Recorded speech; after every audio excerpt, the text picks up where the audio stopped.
Oh, congratulations.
พี่แหวนถามมันมีได้เลยค่ะมันมีจองไว้แล้วครับผมครับผม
So invite me to the podium here.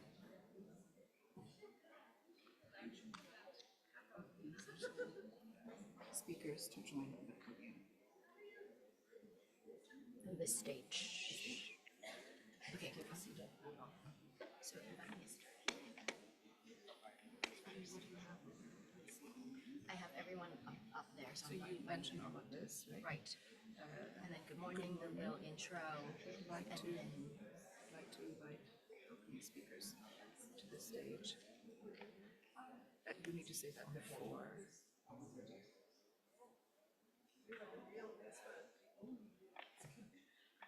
so, okay, after I introduce myself, I invite them. No, say all of this, and then you just invite invite the opening session panelists to the stage. And then good morning. Before good morning.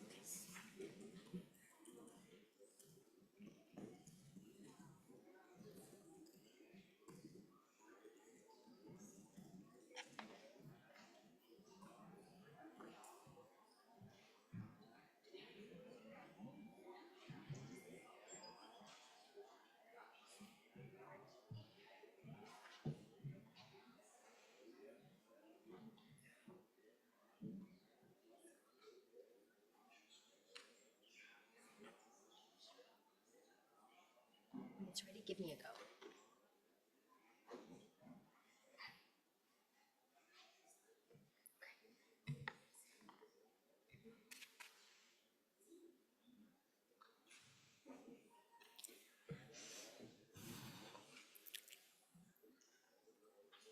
His Excellency Taweesotsong, Minister of Justice of Thailand, Honorable Syed Rafat Ahmed, Chief Justice of Bangladesh, Ms. Miriam Otto, Deputy Ambassador of the Netherlands, Mr. Brett Padid, Deputy Director of Bureau of International Narcotics and Law Enforcement Affairs of the Government of the United States of America, honorable judges, distinguished guests, esteemed colleagues, and participants from across Asia and the Pacific and beyond.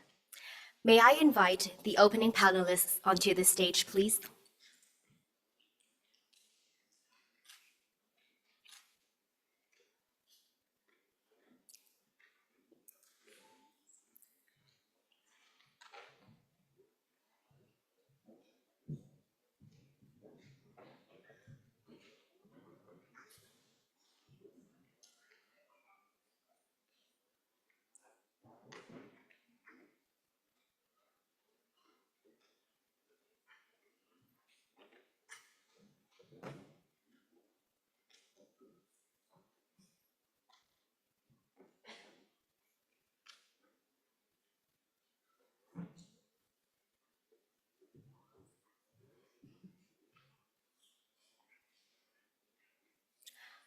Good morning.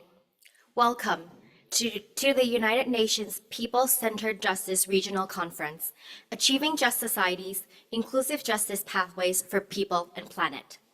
My name is Subharat Fern Sawetamal, a Global Engagement Lead for the Office of Justice Innovation of the Thailand Institute of Justice, or TIJ. I have the honor to serve as your Master of Ceremony this morning.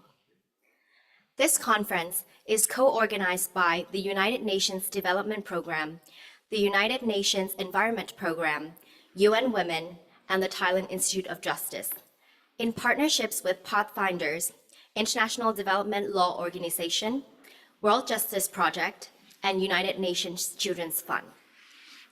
For the next 2.5 days, we will exchange insights, address challenges, and explore innovative, data-driven, and evidence-based approach to enhancing equal and inclusive access to justice.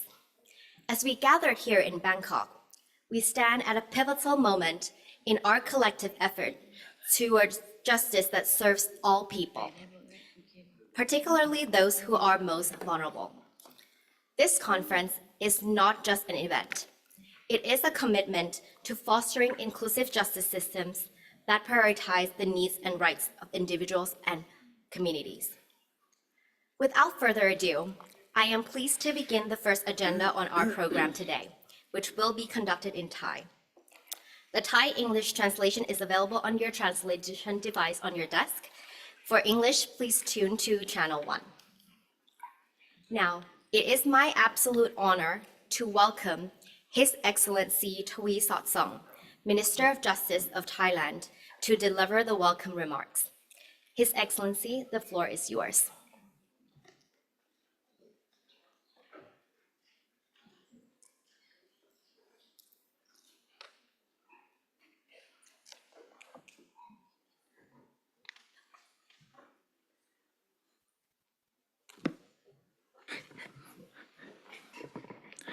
Excellency, ladies and gentlemen, from here on, I continue my speech in Thai.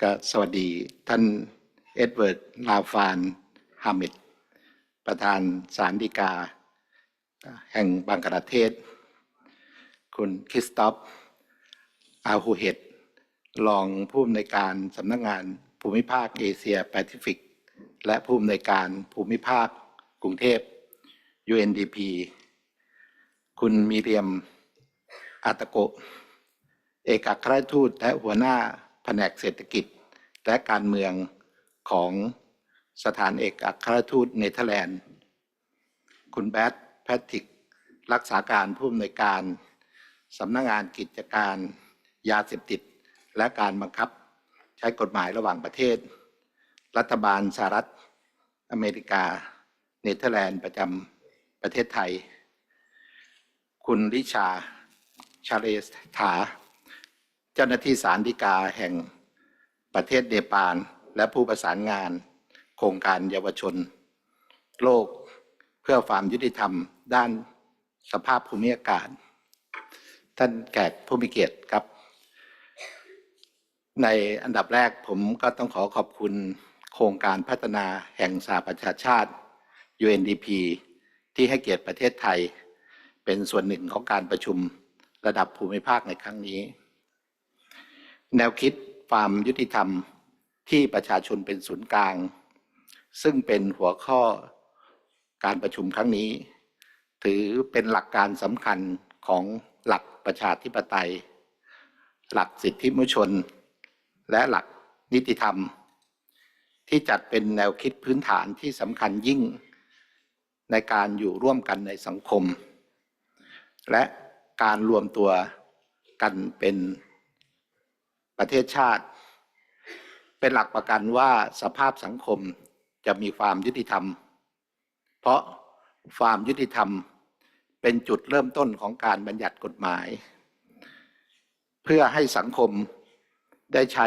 ประโยชน์จากกฎหมายที่ยุติธรรมคำนึงถึงประชาชนทุกคนอย่างแท้จริงการที่ประเทศไทยได้รับโอกาสเป็นเจ้าภาพร่วมในการประชุมครั้งนี้ถือเป็นโอกาสที่ดีที่ประเทศไทยจะได้ร่วมแสดงออกถึงความมุ่งมั่นในการพัฒนากระบวนการยุติธรรมตามคันลองของหลักนิติธรรมและนำความต้องการของประชาชนมาเป็นหัวใจสำคัญในการทำหน้าที่ของกระบวนการยุติธรรมปัจจุบันรัฐบาลได้แถลงนโยบายโดยเฉพาะในตอนหนึ่งว่ารัฐบาลจะยึดมั่นในหลักนิติธรรมหรือ rule of law ที่มีความโปร่งใสสร้างความชอบธรรมในการบริหารราชการแผ่นดินด้วยการฟื้นฟูหลักนิติธรรมที่เข้มแข็งมีประสิทธิภาพสร้างโอกาสให้กับประเทศและประชาชนและเป็นที่ยอมรับของ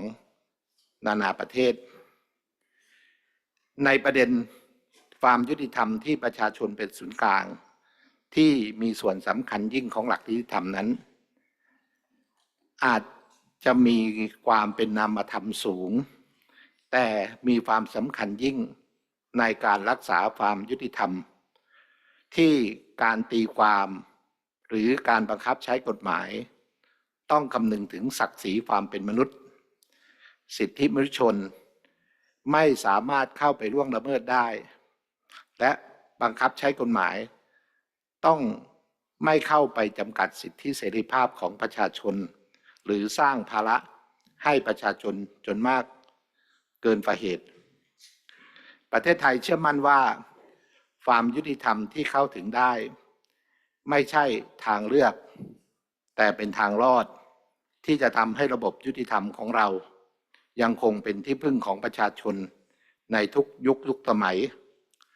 เราตระหนักว่าความมั่นคงที่แท้จริงนั้นไม่อาจมองเพียงมิติเรื่องความปลอดภัยแห่งรัฐเท่านั้นแต่คือทำให้คนทุกคนรู้สึกว่าได้รับความยุติธรรมอย่างเท่าเทียมกันอย่างไรก็ตามในความเป็นจริงยังมีคนจำนวนมากที่ประสบปัญหาในการเข้าถึงสิทธิเสรีภาพทุกวันนี้นับเป็นประเด็นปัญหาที่คาบเกี่ยวอยู่หลายภาคส่วนซึ่งต้องอาศัยความร่วมมือและการทำงานแบบบูรณาการทุกฝ่ายไม่เพียงแต่ภาครัฐแต่รวมถึงภาคเอกชนภาคประชาสังคมประชาชนทั่วไปและความร่วมมือของนานาชาติ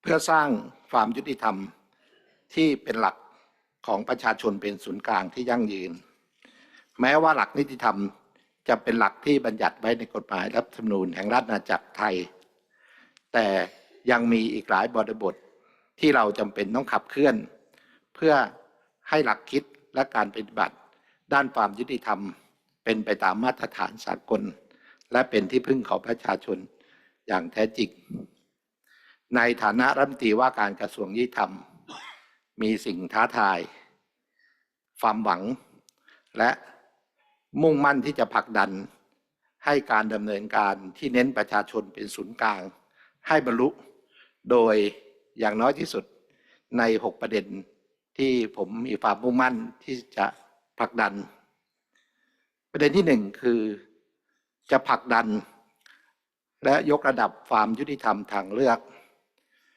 Alternative Justice และกระบวนการยุติธรรมเชิงสมานฉันท์หรือ Restorative Justice ให้เป็นที่ยอมรับเกิดความเชื่อมั่นในการคุ้มครองสิทธิเสรีภาพให้ความเป็นธรรมทางกฎหมายหรือแก้ไขปัญหาความขัดแย้งของบุคคลโดยใช้รูปแบบวิธีการให้มากขึ้นแทนการใช้กระบวนการยุติธรรมกระแสหลักเพื่อเป็นการส่งเสริมให้ประชาชนมีส่วนร่วมเพื่อให้เกิดความเป็นธรรมและอยู่บนหลักการมีส่วนร่วมที่รัฐไม่เข้าไปแทรกแซงสร้างจุดยืนร่วมกันเท่าเทียมกันและเคารพซึ่งกันและกันมุ่งผลลัพธ์ให้เกิดความสมานฉันท์เสริมพลังของผู้เสียหายและประสานความเข้าใจของผู้เกี่ยวข้องทุกภาคส่วน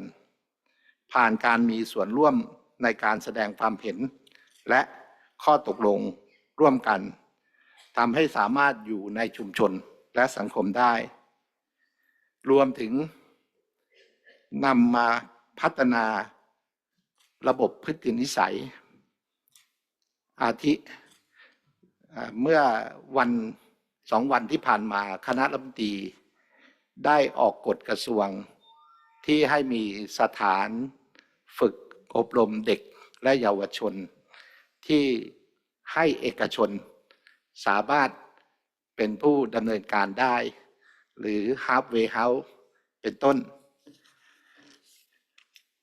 ประการที่2ต้องการจะผลักดันและมีมาตรการเพื่อเสนอกฎหมายในการป้องกันการฟ้องปิดปากหรือ anti slap law เพื่อเพิ่มพื้นที่ให้ประชาชนมีส่วนร่วมอย่างเข้มแข็งและป้องกันการใช้กระบวนการยุติธรรมเป็นเครื่องมือคุกคามประชาชนประการที่3จะพัฒนาต่อต้านการทุจริตคอร์รัปชันหรือการให้สินบนระหว่างประเทศโดยเสนอให้มีการแก้กฎหมายเพื่อป้องกันยับยั้งการกระทำผิดรวมถึงการบังคับใช้กฎหมายการฟอกเงินและมาตรการเชิงภาษีให้มีประสิทธิภาพประการที่4จะผลักดันการคุ้มครองสิทธิมนุษยชนในบริบทของบริษัทและรัฐวิสาหกิจโดย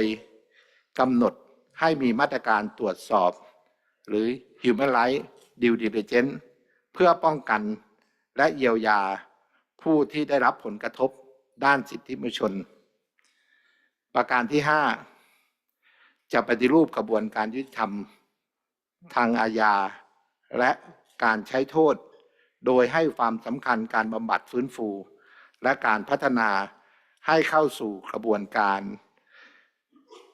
โดยเฉพาะอย่างยิ่งกรณีของผู้เสพผู้ติดยาเสพติดซึ่งมุ่งหวังให้คนกลุ่มนี้มีสุขภาพที่ดีด้วยการฟื้นฟูและพัฒนาชีวิตให้ยั่งยืนประการที่ 6 มุ่งหวังจะผลักดันการละเมิดสิทธิมนุษยชนเป็นฐานความผิดและมีโทษทางอาญาในตัวเองไม่ใช่เป็นส่วนประกอบของความผิดอาญาฐานอื่นเช่นที่อยู่ในปัจจุบันและสนับสนุนให้มีการจัดตั้งศาลแผนกสิทธิมนุษยชนในศาลยุติธรรมเพื่อให้มั่นใจว่าสิทธิขั้นพื้นฐานของประชาชนจะได้รับการคุ้มครองและกระบวนการยุติธรรมเป็นที่พึ่งอย่างแท้จริงท้ายสุดนี้ผมต้องขอขอบคุณ UNDP และองค์กรร่วมจัดทุกภาคส่วนรวมทั้งผู้เข้าร่วมประชุมที่มีความมุ่งมั่นในการขับเคลื่อนความยุติธรรมที่ประชาชนเป็นศูนย์กลางผมเชื่อว่าด้วยความตั้งใจของพวกเราและความร่วมมือของหน่วยงานทั้งในประเทศระหว่างประเทศจะเป็นกุญแจสำคัญที่ทำให้สังคมเป็นธรรมเกิดขึ้นได้อย่างแท้จริงทั้งในประเทศไทยในภูมิภาคและทั่วโลกขอให้การประชุมครั้งนี้บรรลุวัตถุประสงค์ที่กำหนดไว้ทุกประการขอขอบคุณมาก Thank you very much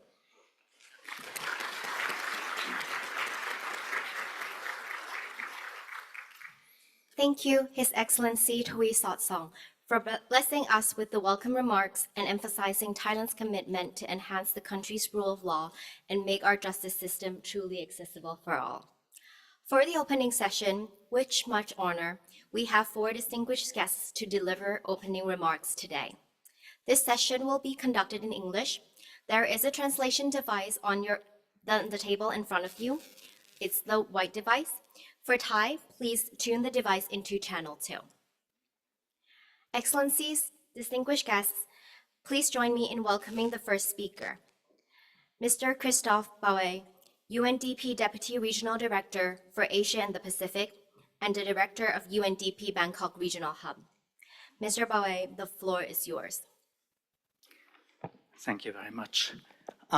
Your Excellency, Mr. Wee Sotsong, the Minister of Justice of the Kingdom of Thailand, Honorable Syed Refat Ahmed, the Chief Justice of Bangladesh, Ms. Miriam Otto, the Deputy Head of Mission of the Embassy of the Kingdom of the Netherlands to Thailand, Mr. Brett Pettit, the Deputy Director of the Bureau of International Narcotics and Law Enforcement Affairs of the United States, and Ms. Marcy Brown, INL Regional Director for South Asia, who is also here, and Ms. Risha Shrestha, the Judicial Clerk at the Supreme Court of Nepal, and also the coordinator of the World Youth Climate Justice.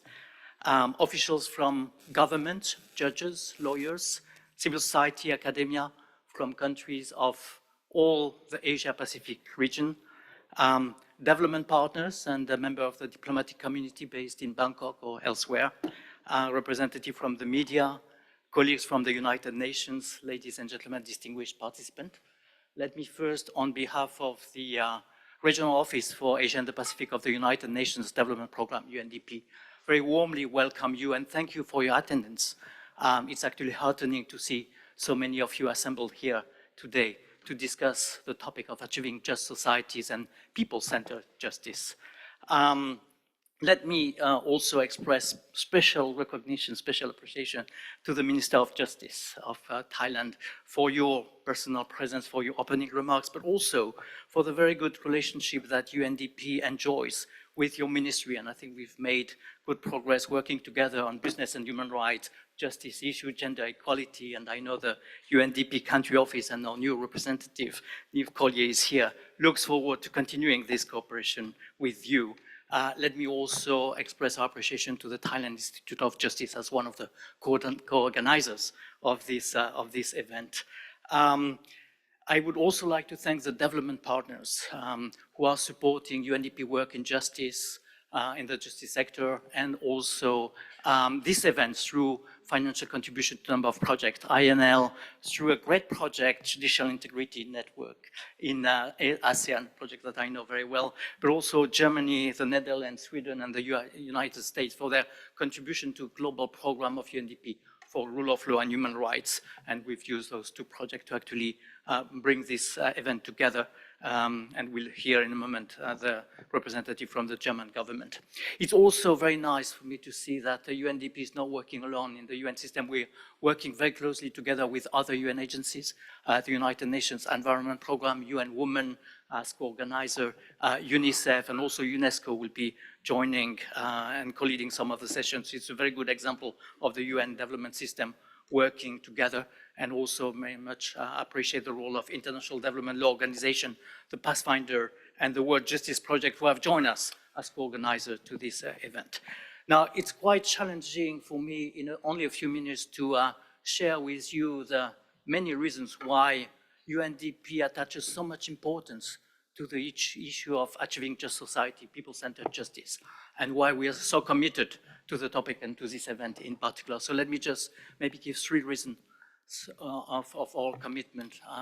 The first one is more institutional. I think that governance is, including rule of law and justice, is really core to UNDP mandate.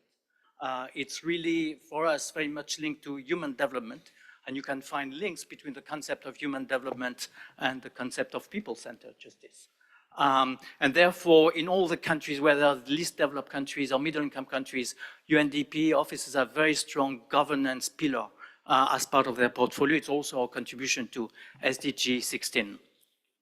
The second reason is that in UNDP experience, working not only in Asia and the Pacific, but around the globe, and in my own experience when working in Vietnam, China, and Indonesia, access to justice that is fair and equitable, and a justice sector that works with independence, integrity, transparency, and efficiency is absolutely essential to a well-functioning society. It's actually strengthened the social fabrics. It also strengthened the social cohesion, and it contributes to social stability and I would say security. And conversely, denial of justice or corrupt justice system undoes the social fabric and can link to instability, and we've seen that in a number of countries recently. It also strengthens economic growth, and there is one correlation that we should not overlook between access to justice, an efficient quality justice sector, and foreign direct investments. And also at the individual level, access to justice and a well-functioning justice system for all is a human right. And I stress for all because it's, it's also for women, and I think we have a number of issues related to gender justice, whether it's inheritance, whether it's land property, gender-based violence, and also all the minorities. So access to justice for all is absolutely essential. It's not only the court system, it's sometimes the justice, the traditional justice, mediation, and you mentioned, Minister, alternative justice. It's also an important component of justice. And again, it brings us very close to the people-centered justice that we're going to discuss in this conference. And the reason is that while it's so important, and while we're making good progress in a number of countries in the area of access to justice and justice sector reform, rule of law and access to justice face unprecedented challenge. One of them is a reduction in the protection of fundamental rights, reduction of importance and respect for rule of law and government checks and balance. And that has been highlighted, documented, I would say, by the World Justice Project. Also an erosion that is also well documented, an erosion of citizens' trust in institutions, including institutions of the justice sector, which can have far-reaching consequences. And also climate change. One does not naturally associate climate change and justice, but yes, there is an increasingly important correlation. And climate justice is really about exploring the mechanism to access remedy and redress for the environmental harms and climate change related impacts, in particular in local communities. So that's an important also topic. As you see, those are, and if you've looked at the agenda, those are the topics, among others, that we're going to discuss over the next 2 days and go more in depth in. Let me just in closing say UNDP is very strongly committed to continue working with all of you in the areas of achieving justice, just society, access to justice, rule of law. We'll do that corporately, and we'll have just adopted a people-centered framework that will be the framework for our work across the world, but also at the country level, in the countries where you're coming from, the UNDP country officers with their resident representative of the team and the portfolio project they have will continue working with you. So once again, thank you very much for your presence, for being here today. Thank you for your attention, and thank you for the contribution that you will bring to make this conference a rich and very useful one. Thank you. Thank you, Mr. Bawe, for the inspiring opening remarks and reminding us here again of why we gather here today discussing such important topics. Next, please join me in welcoming our second speaker, Ms. Miriam Otto, Deputy Ambassador and Head of Economic and Political Department of the Netherlands Embassy in Thailand. Ms. Otto, the floor is yours. Thank you. And dear all, it's a pleasure to deliver the opening remarks for this regional conference on achieving just societies. And it's very encouraging to see so many of our rule of law partners, such as the Thai Minister of Justice, UN Women, UNEP, International Development Law Organization, Pathfinders, and World Justice Project. And we're very thankful for UNDP's leadership and efforts in bringing together such a broad range of partners to organize this important event. For the Netherlands, people-centered approaches are at the forefront of our rule of law, security, and peace-building support. We strongly believe that the individual's needs and priorities must be placed at the heart of policy design and program development, in order for our support to be able to bring about meaningful change in the lives and livelihoods of the people who need it. A people-centered approach to justice holds an important promise, namely to make the effects of the rule of law more direct, more tangible, and visible for people. So the term people-centeredness, as the Minister said, it may sound rather abstract, but the concept is so simple. If we listen to what people need and involve them in designing solutions to address those needs, then we will create more effective systems. So the good news is that the shift to focus on people's needs clearly resonates with many actors, including countries, civil societies, communities, and international organizations. The OECD, for instance, recently adopted their recommendation on access to justice and people-centered justice systems. We need people-centered justice because around the world, justice systems indeed are failing to deliver solutions for people's legal problems. It's estimated that over 5 billion people lack meaningful access to justice. It's therefore high time to drastically change our modus operandi if we're serious about closing the global justice gap. A lack of access to justice directly affects the trust between people, and it results also in people losing trust in state institutions, affecting their social contract between people and the state. Also in the Netherlands, we face difficult challenges in the field of access to justice. You may have heard about the ongoing discussion regarding the grievances of people due to lack of justice following damage, which was related to gas extraction operations in the north of the country. In practice, applying people-centered justice in our work, it will require a change in the way we design, plan, and deliver our legal assistance. It's about devising innovative solutions to prevent and resolve people's problems based on evidence of what works. And we want to give our partners the space to experiment. And so we encourage UNDP's efforts in supporting national justice institutions in designing, testing, and rolling out digital solutions. In the Netherlands, we're testing innovative ideas through pilots, and then when proving successful, they're implemented countrywide.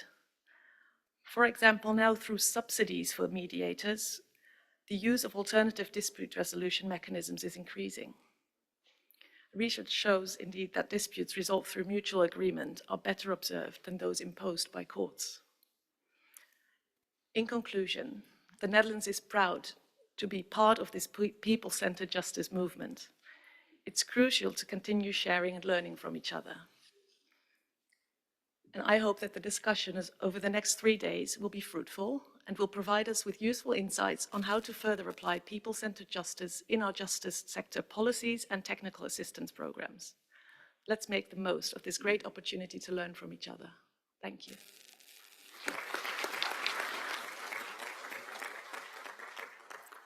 Thank you, Ms. Otter, for the wonderful opening remarks and emphasizing the essential application of people-centered justice. Up next, we have our third speaker. Please join me in welcoming Mr. Brett Padid, Acting Director, Bureau of International Narcotics and Law Enforcement Affairs, the U.S. government.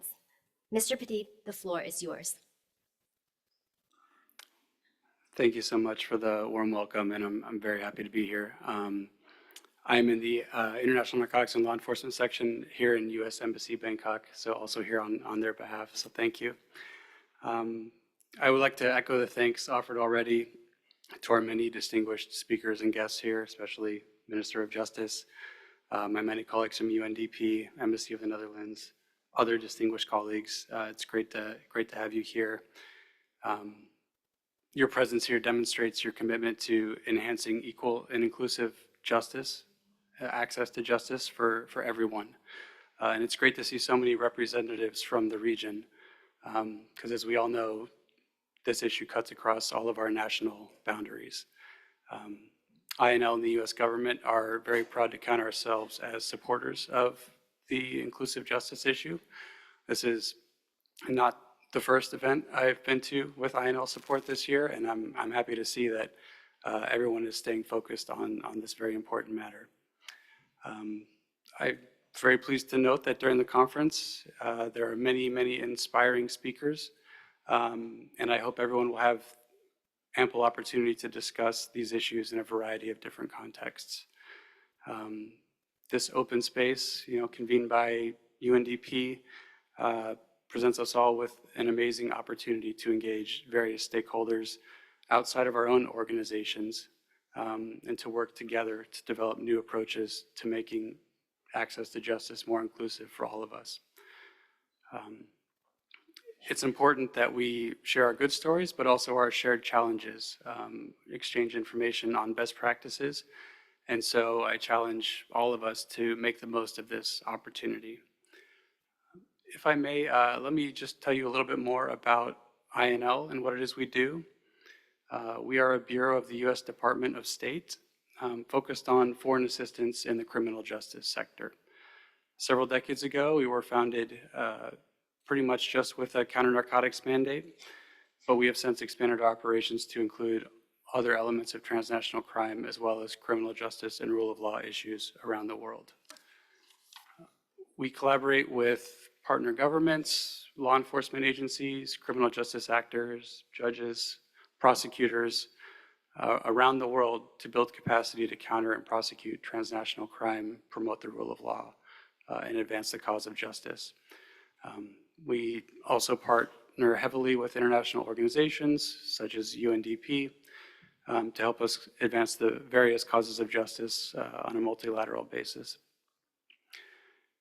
INL works with our counterparts to identify training capacity building needs, and we draw on either US government resources from federal or state agencies, the folks who are posted both in Washington and abroad, and also leverage our international organization counterparts.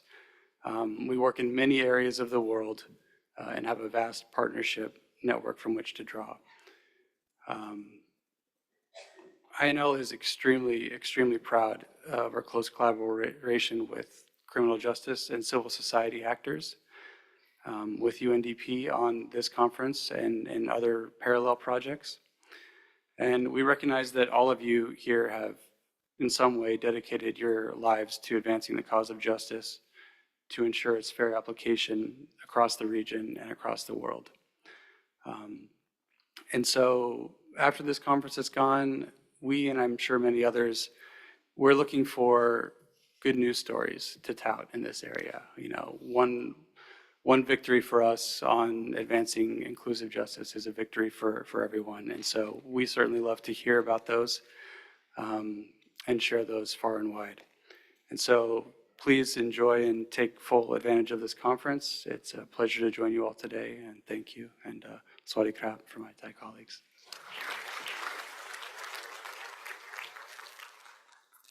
Thank you, Mr. Padin, for the wonderful opening remarks and sharing with us INL's commitment and contribution in making justice systems more inclusive. Last but not least, our first speaker is joining us via pre-recorded video. I have the honor to present to you Mr. Martin Hub, Head of Division, Governance from German Federal Ministry of Economic Cooperation and Development on a pre-recorded video. Distinguished delegates, esteemed colleagues and honored guests, it is my distinct privilege to address you today on behalf of the German Federal Ministry for Economic Cooperation and Development, the BMZ, at this regional Asia-Pacific Conference on People-Centered Justice. I would like to express my sincere gratitude to the organizers and all participants who have gathered here to explore how we can advance justice systems that truly serve the needs of the people. Across the world, we see that justice models ever so often fail to adequately address the everyday challenges faced by individuals, especially marginalized and vulnerable communities. Data from the World Justice Project shows that justice systems are delivering for the few, not for all. More than 5 billion people worldwide lack meaningful access to justice, and 1.5 billion people have concrete, unresolved justice problems and cannot obtain justice for their everyday problems. This global justice gap not only creates injustices and inequality worldwide, it is a human rights violation, and it also presents a major obstacle in achieving the entirety of the Sustainable Development Goals. To narrow and ultimately eliminate the global justice gap, we must advance and reinforce the idea of people-centered justice. The concept of people-centered justice goes beyond a reform strategy. It requires a fundamental shift in how we perceive and deliver justice, ensuring that legal systems are accessible, fair, and inclusive for everyone. People-centered justice is a systematic approach. Rather than adopting reforms from some other seemingly successful countries, the concept is to use data and evidence to actually understand people's justice needs and then design a system that truly responds to those needs. The idea of people-centered justice resonates deeply with Germany's own efforts to ensure that justice systems not only function effectively, but also address the real-life needs of the people they serve. This is why, ever since it started in 2022, Germany has been supporting the Justice Action Coalition, a multi-stakeholder alliance of countries and organizations and a key driver of people-centered justice. The coalition aims to make tangible improvements in justice outcomes for individuals and communities worldwide. Through the Justice Action Coalition's Catalytic Fund, implemented by UNDP, Germany, and other donors, support activities in low and middle-income countries.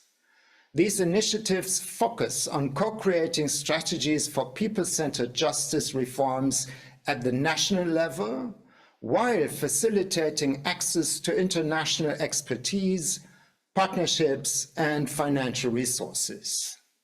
Proposals from a first call of the Catalytic Fund have been selected over the summer, and we're excited to see the first results of these initiatives. In collaboration with UNDP and UN Women, we also support the Gender Justice Platform with the goal of closing the global gender justice gap. The platform advocates for women's full realization of their rights and their active participation, including in leadership, decision-making, and peace-building roles. In 2024, new initiatives were launched in the Southeast Asia sub-region to establish a regional network of women judges in coordination with the Justice Action Coalition.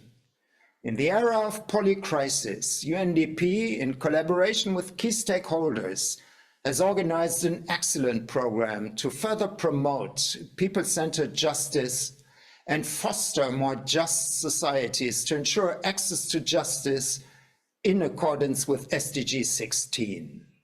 Let us use this conference to learn from each other's experiences, exchange best practices, and take concrete steps towards building justice systems that truly work for everyone.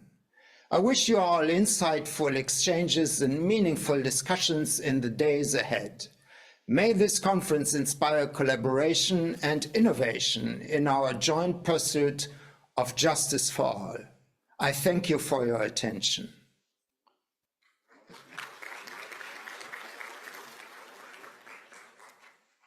Thank you, Mr. Hoop, and thank you all our distinguished speakers, Mr. Bawe, Ms. Otto, Mr. Petit, for the opening remarks that laid the ground and set us off on the right foot for the conference.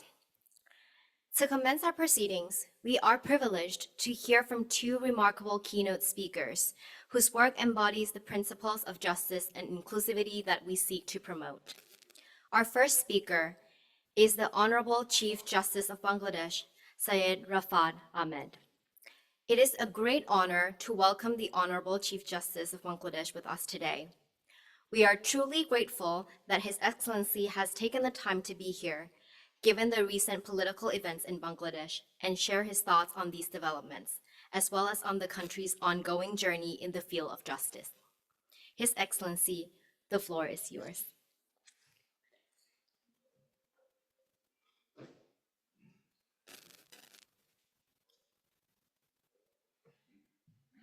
Excellencies, distinguished guests, participants, ladies and gentlemen, good morning. As we convene this conference, the notion of sanctity of justice comes foremost to mind, given the recent student-led revolution in Bangladesh. The people's will has been expressed through a collective voice, demanding accountability in governance and thereby underscoring the crucial role of an independent judiciary in achieving just societies. The quest for justice in Asia and the Pacific is a story woven through centuries, a narrative marked by both progress and pain. The legacy of colonialism has cast a long shadow imposing foreign legal frameworks that often disregarded indigenous practices and customs. This resulted in the alienation of many communities from their own systems of justice and fostered a legacy of inequality that continues to impact the present day. We see a growing demand for a reimagined justice system respecting diversity, prioritizing inclusivity, and empowering individuals to participate in the pursuit of justice as active agents of change. Western liberal individualist ideology is seen by many in Asia as informing the Universal Declaration of Human Rights and the two international covenants as representing an individualist ideology that should be revisited and reviewed in the Asian context.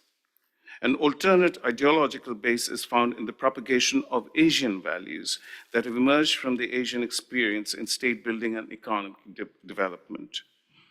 The Asian perception of human rights is accordingly said to be inextricably linked with economic development, harmony, national unity, and autonomy. My view is that a pragmatic approach should be taken of a gradual accommodation of universal democratic and human rights principles within the Asian socio-political culture. The Asian experience indeed shows that the achievement of such harmony and stability appears to hinge on the empowerment of the individual to a greater extent than previously deemed feasible. The empowerment of the individual becomes key towards strengthening community bonds and spearheading advancements at the community level. Bangladesh provides an instructive case study of the pursuit of inclusive justice within the Asia-Pacific region. The country's diverse socioeconomic circumstances, political landscape, and cultural context underscore the imperative for tailored approaches to guarantee justice for all. In Bangladesh, village courts have revitalized the historical tradition of community-based justice, significantly enhancing access to legal remedies at the grassroots level. We have also made significant progress in improving access to legal aid. The provision of legal aid represents a vital instrument for empowering those who are unable to pursue justice due to an array of constraints. In that sense, the scope of access to legal aid in Bangladesh has expanded beyond its initial focus on addressing financial limitations. In order to address the broader spectrum of barriers to justice, the Supreme Court has introduced a scheme similar to the capability approach. This innovative framework extends beyond the mere financial incapacity of individuals in order to encompass other obstacles that impede their ability to secure legal representation. One other promising approach to reform is the establishment of community-based legal aid programs through the diversionary mode of delivery of justice. I cite here in particular the efforts of one of our subordinate court judges who, as a dedicated district legal aid officer, worked tirelessly to bring justice to the doorstep of those often overlooked by traditional legal systems. Recognizing the importance of addressing issues at their source, he personally visited the sites of the disputes. For land-related conflicts, for example, he collaborated with an expert land surveyor from the Assistant Commissioner's Office, ensuring that mediation meetings were held on site. As he organized these mediation sessions, he understood that true justice extended beyond mere resolution. It required community involvement. Therefore, he arranged awareness programs alongside the mediation meetings, engaging local residents and elites to foster understanding of their rights and the legal processes available to them. After each mediation meeting, he took the initiative to hold follow-up awareness sessions. These sessions were designed to ensure that the knowledge of legal rights and services permeated every level of society and community. Furthermore, he reached out to local NGOs, journalists, lawyers, and educational institutions, conducting awareness programs that inform community members about their legal entitlements.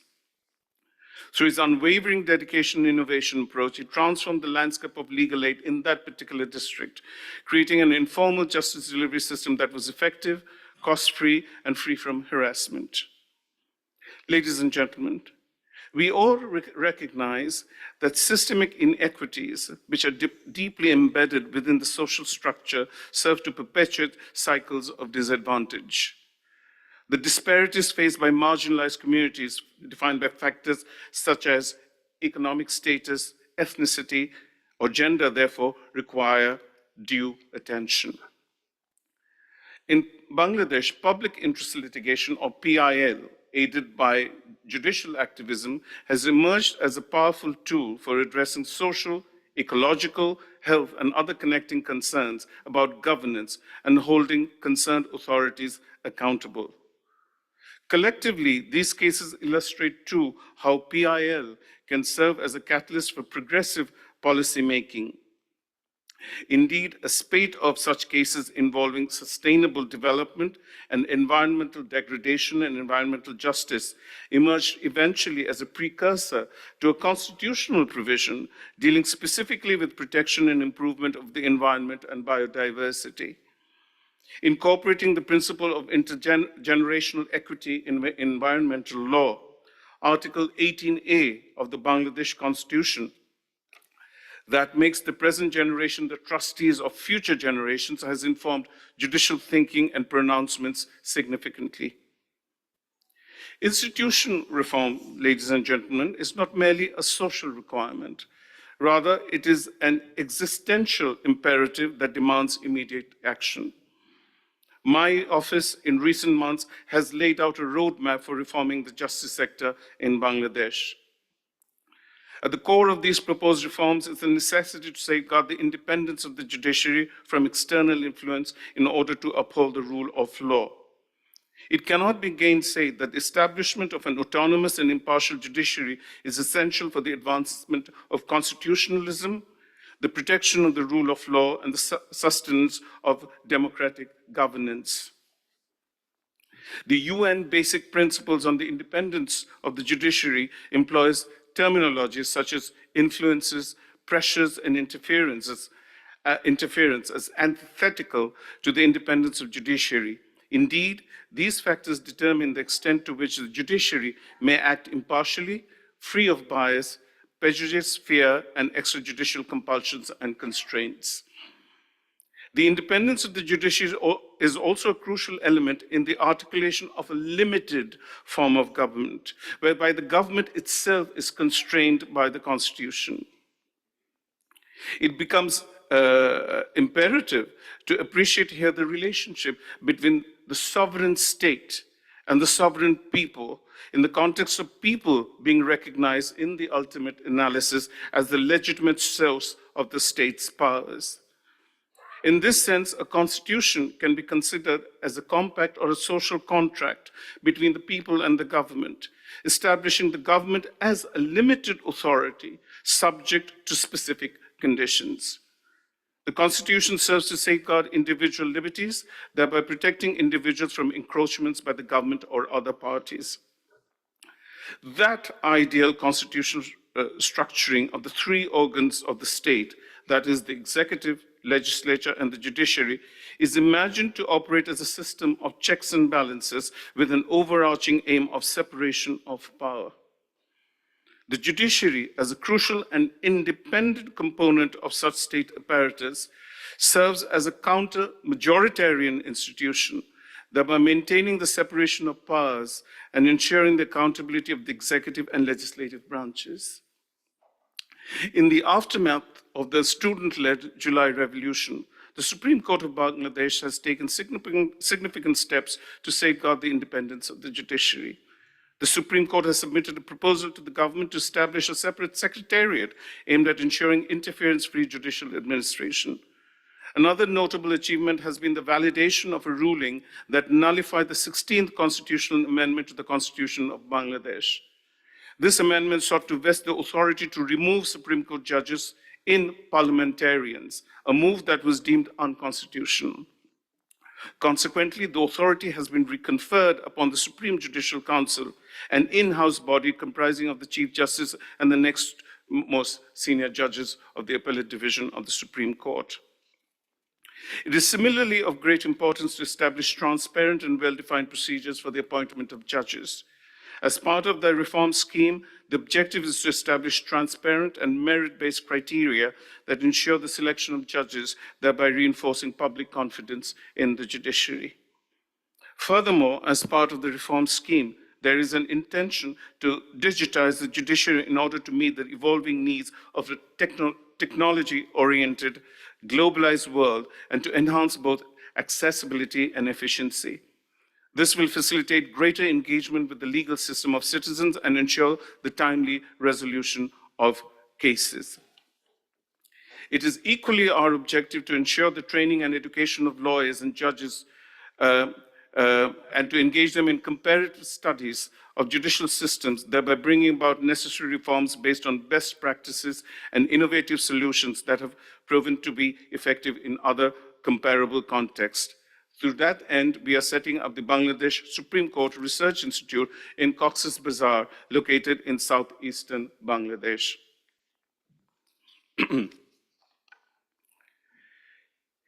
In that regard as well, regional legal forums can function as a conduit for the exchange of experiences, the identification of shared challenges, and the formulation of collective strategies to enhance access to justice. In this connection, I want to cite here the example of the South Asia Judicial Conference on Environment and Climate Change held in Dhaka in 2016, organized by the Supreme Court of Bangladesh, which emphasized the importance of regional cooperation in addressing environmental justice issues. This conference exemplified how regional legal forums can serve as vital platforms for sharing experiences and formulating collective strategies. In conclusion, I reiterate that it is incumbent upon us to adopt a people-centered approach to the rule of law, thereby ensuring that our policies, laws and institutions are equipped to uphold the fundamental tenets of the social contract I earlier spoke of. Let us therefore resolutely commit ourselves to these ideals as we labor in unison to build a more just and equitable society where the people remain the final arbiters of government and governance. Thank you very much.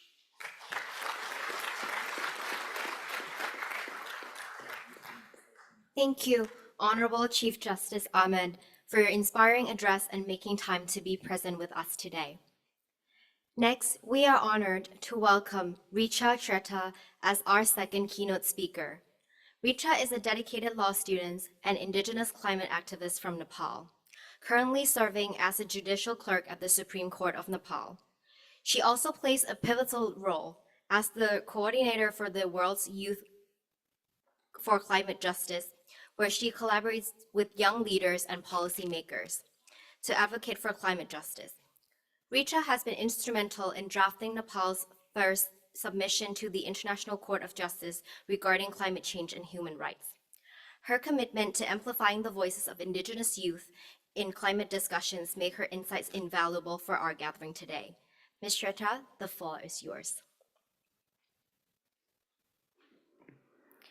Dear Excellencies, honorable judges, distinguished heads of delegations, and colleagues from around the world. My name is Richa, and I am a climate justice advocate. It is an immense pleasure to speak as a youth representative after the Honorable Chief Justice of Bangladesh, where young people, just over the course of this past year, have led a historic uprising and a democratic revolution all through the streets of Dhaka. Your Excellencies, around 400 miles away from Dhaka, I grew up in the ancient, bustling city of Kathmandu, Nepal. In the tiny mountain villages that surround the capital city of Kathmandu, my father worked in disaster risk reduction. And growing up, I followed him virtually everywhere, like his little shadow. It is perhaps this childhood, with weekends and summer holidays spent in local communities, that I first began to see human faces in desperate pain as a result of the challenges brought on by a heating climate. Whether that was pregnant women in rural Nepal experiencing uterine rupture after having to walk 3 hours just to fetch water, or entire families in Spain that are being displaced by devastating floods just in the past week. It does not require me to stand here to remind any of us that climate change often poses a threat to people and communities that are already extremely vulnerable through almost no fault of their own. Your Excellencies, it has now been 6 years since I first began to follow my father to work with indigenous communities. And this is a problem that still continues to feel inherently unjust. In what I'm sure many of us here have thought to ourselves, I found myself thinking about how I'm not a scientist nor a politician. What role could I possibly play in helping solve the climate crisis? As a law student, I found myself thinking about how my legal training has equipped me to help defend the freedom of speech or the freedom of political assembly. But how could I possibly defend the air that we breathe? In seeking to answer this question, I joined a campaign born out of a classroom in Fiji, where a group of 27 law students came together to persuade the leaders of the Pacific Island to take the issue of climate change to the International Court of Justice. This inspired young people from all around the world, in Asia, in Africa, in Europe, the Americas, and the Caribbean, to lobby our own governments to seek clarification on the legal responsibility of large emitters of greenhouse gas emissions with respect to the human rights of present and future generations. In Nepal, as we sought to lobby our government to participate in these proceedings, we faced an unfortunate paradox. Despite being a staunch supporter of the international community and ground zero for climate change, we had never before been to the International Court of Justice. Surely then, we spent the better part of the past 3 years running circles from the Ministry of Environment to the Ministry of Foreign Affairs, and then again to the Ministry of Justice, with each agency unsure about whether this fell within their mandate or jurisdiction. We had at hand our legal arguments and witnessed testimonies from Indigenous youth and Sherpa communities that are being driven away from their ancestral homes in the Himalayas to become climate refugees. We felt that it was crucial that judges hear our voice as they deliberated on this exceedingly important legal question, but we did not know where to go or if anyone would listen to us. In an act of pure panic and desperation, with just 4 days remaining, I emailed the Honorable Justice Dr. Ananda Mohan Bhattrai at our Supreme Court in Nepal. It was because he took the time to listen to his intern at the time that he connected us with the Prime Minister's office, where we were, in turn, able to convince the government to vote yes for this campaign. Soon enough, on the 29th of March 2023, the United Nations General Assembly adopted Resolution 77/276, calling on the ICJ to issue an advisory opinion on the obligation of states with respect to climate change. In a world that feels so fractured, this was a historic achievement for a youth-led movement because this was the first advisory opinion request that went through the UN General Assembly with consensus of all member states. Fast forward a month, and our written submission, in true Nepali fashion, arrived a day late at The Hague.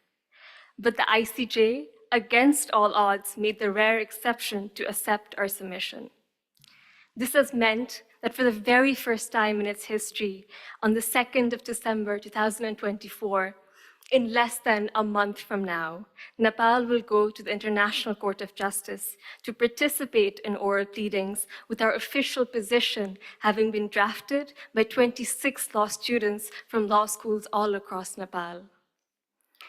In the days to come, when the World Court issues this advisory opinion, we hope that it will allow national jurisdictions a common language and a shared grammar to enforce more ambitious actions under the Paris Agreement.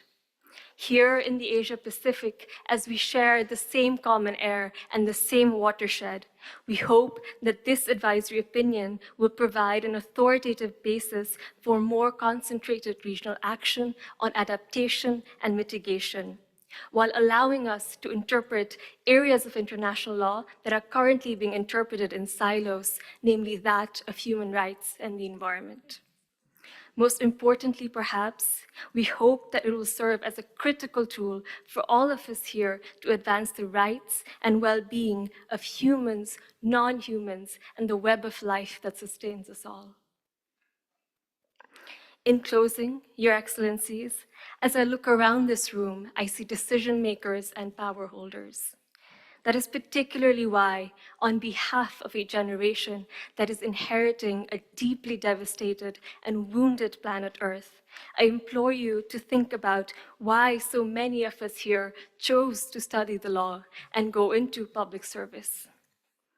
In the days following this important conference, as you draft laws and judgments and potentially move to prosecute those who dare stand up to corporate greed, I hope you are able to do so reminded that our planet is a miracle and not a resource.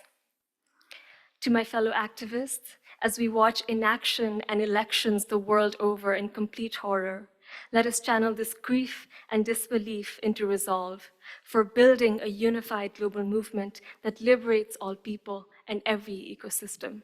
Thank you so much for your time.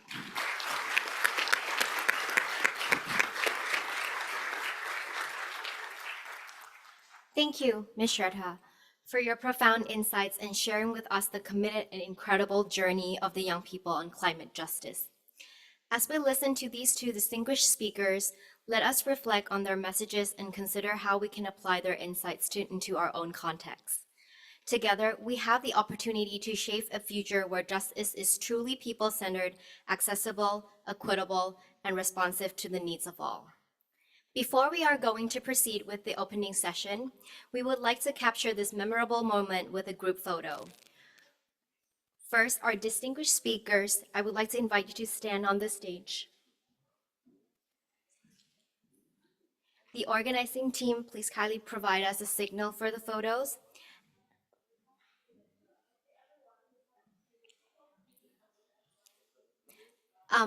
Everyone, may I ask you to join us? Please stand up from your seat, turn around and look back up. The photographer will take the photo from the back. For people sitting in the back of the room, please join us in the middle and make sure everyone sees the camera.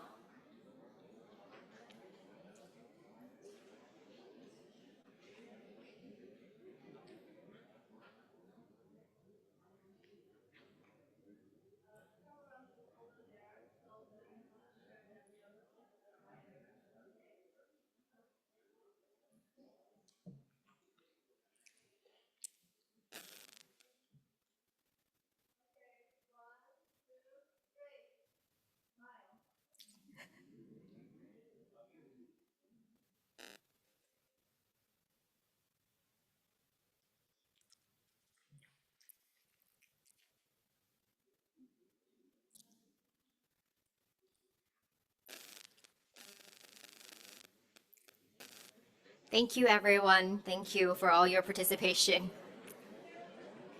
It's a little challenging to capture such a big crowd, but thank you so much.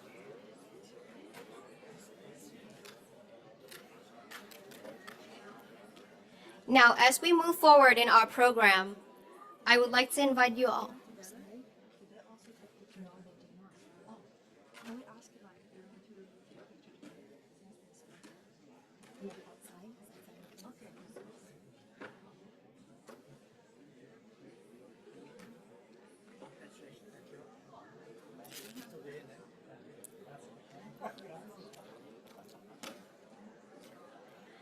For the speakers in the opening session just now, may I ask for you to take photos with the speakers outside on the board, right outside of this conference room, please?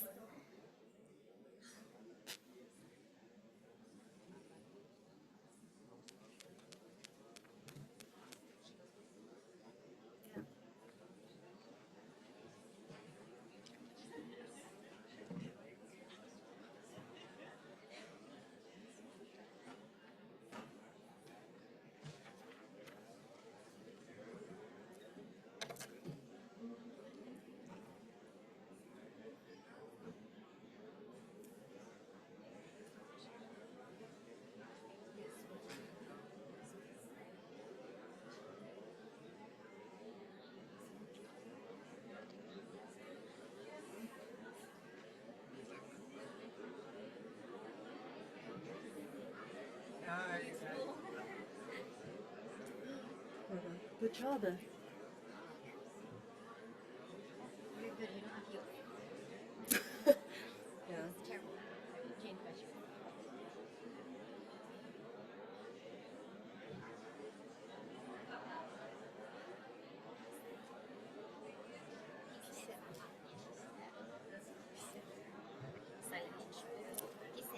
Hello, colleagues. We will be starting the opening plenary soon.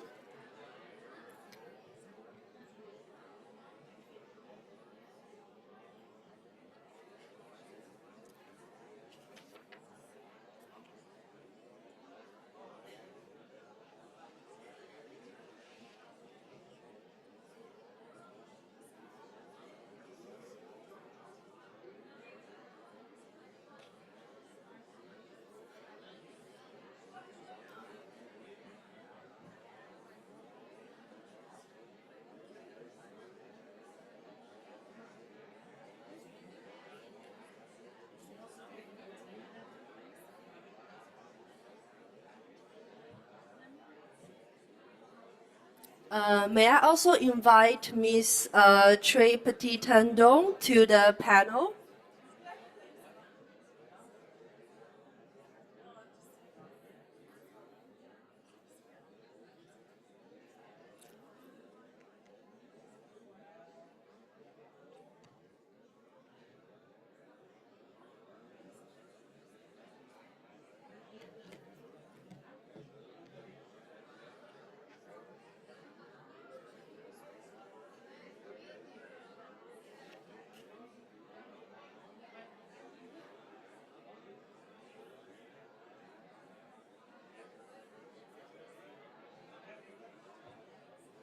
Good morning, everyone. The opening plenary will be starting soon, so please remain seated.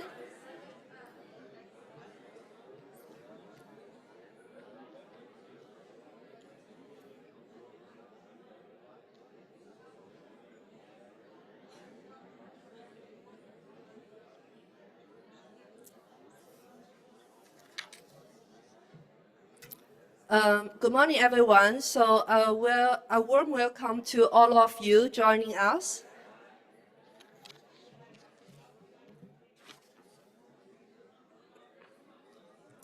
Before the opening plenary, I think would be good to take a few minutes to announce some safety protocols.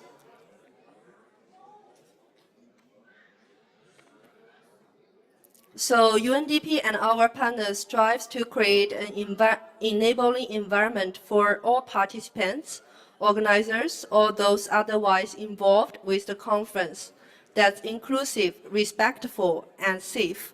We will respect all involved to behave with dignity and respect to all involved in spite of potential differences based on gender, age, ethnicity, sexuality, religion, disability, physical appearance, or any other distinguished features. So during the conference, if a participant feels they have been harassed or have been witness to inappropriate behavior, we encounter you to contact Sheila or Hatsumi or Yui immediately, or anyone else from the organizing committee team whom you feel comfortable speaking to.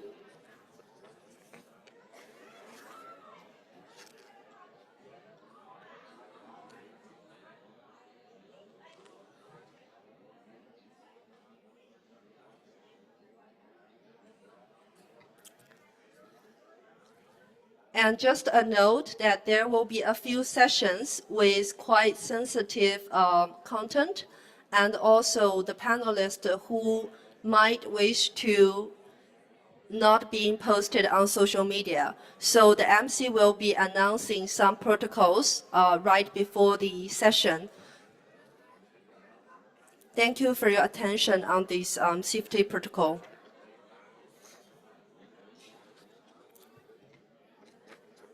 For the opening plenary, in the coming 75 minutes, it will set the stage for the key themes that we explore throughout the conference. We will dive into the concept of people-centered justice and examine the emerging justice challenges facing in our region. Let me pass over the floor to my colleague, Apana, Program Advisor for Rule of Law, Human Rights, and Security at UNDP Bangkok Regional Hub. Thank you, Sheila. And good morning, everyone. Please take your seats. We are going to get this panel started now. So let me start first. Excellencies, honorable judges, ladies and gentlemen. So good morning, and I'd like to start by welcoming all the participants in the room and also many who are joining us online. We had over 400 people register for this conference, which I think is an incredible testament to the interest on the issues around people-centered justice. So it is my great privilege to welcome you to this opening plenary session with our very distinguished panel here of speakers with whom we're going to explore some of the frontier justice issues facing the region, as Sheila just mentioned, and indeed globally on promoting access to justice for all. We've already heard in the opening remarks and the keynote this morning the deep intersection between development and justice. Access to justice, as you all know, is the target of the 2030 Agenda for Sustainable Development. Without access to justice, without respect for the rule of law and human rights, development can neither be inclusive nor sustainable. The aim of this conference is not just to highlight challenges, we all know there are many, but to look at what it is that can be done to urgently make progress in the remaining 6 years until 2030. How can we reverse some of the worrying trends that we are seeing? The growing justice gap, the declining trajectory on rule of law indicators, and how can we work collectively to identify more inclusive justice pathways that places people and planet at the center. So to help us unpack some of these issues, trends, and solutions further, and to really examine what a people and planet-centered approach to justice looks like, we have an eminent group of experts with us today. So it is my great honor to introduce you to this panel, which will further frame our discussions for the coming days. So to my left, we have Professor Vitit Munterborn. Professor Munterborn is the Professor Emeritus at the Faculty of Law at Chulalongkorn University and the UN Special Rapporteur for Cambodia. Thank you, Professor, for joining us today to share your knowledge and experience from your current and previous roles as independent expert on many thematic and country mandates. Next to Professor Munterborn is Ms. Tipti Tandon. Ms. Tandon is the Deputy Director of the Lawyers Collective and has been working for over 15 years on addressing issues of HIV, law, and criminalization in human rights, including in relation to drug policies. And we look forward to hearing more on some of these issues in the course of this conversation. And then to my far left is Attorney Roberto Cadiz, who is the founding president of the Climate Action and Human Rights Institute and the former commissioner of the Commission on Human Rights in the Philippines. Attorney Cadiz has led the National Inquiry on Climate Change for the Commission and will be sharing more about this experience with us shortly. And to my left, we have some of our co-organizers for this conference. We have Ms. Patricia Kameri Mbote, who is the director of the Law Division at the United Nations Environmental Program. She has extensive knowledge and experience working on environmental law at local, national, and international levels. And then to my far right, we have Dr. Fiset Saardian, who is the executive director of the Thailand Institute of Justice. He has previously been a lecturer at the Chulalongkorn University and also served in the Ministry of Justice of Thailand.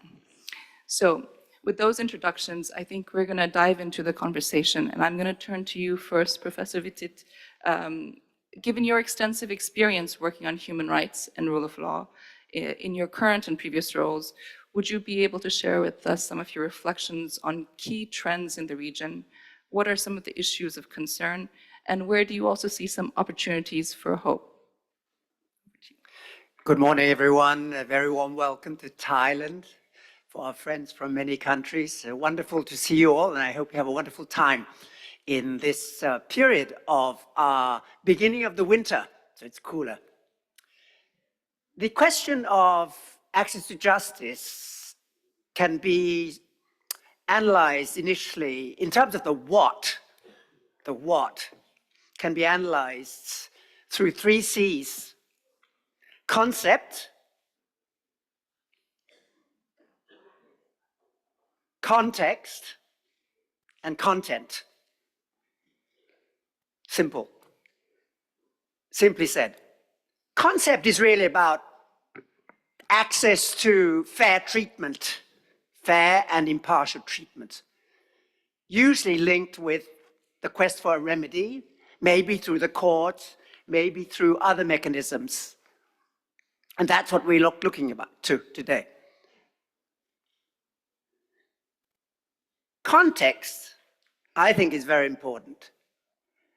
We are dealing with power relations, not just law or rights. We're dealing with power relations. We're dealing with non-democracies. We're dealing with non-peace. We're dealing with non-sustainable development or non-green transition. So there are gradations in terms of what's possible, given that there are difficulties in terms of checks and balances pertaining to how to deal with the power relations, especially those who abuse the power. And there might be quite a few differently. And thirdly, in terms of the content of it all, I think this is very interesting because what we're talking about today is actually multifarious, giving us opportunities as well as interfacing with challenges.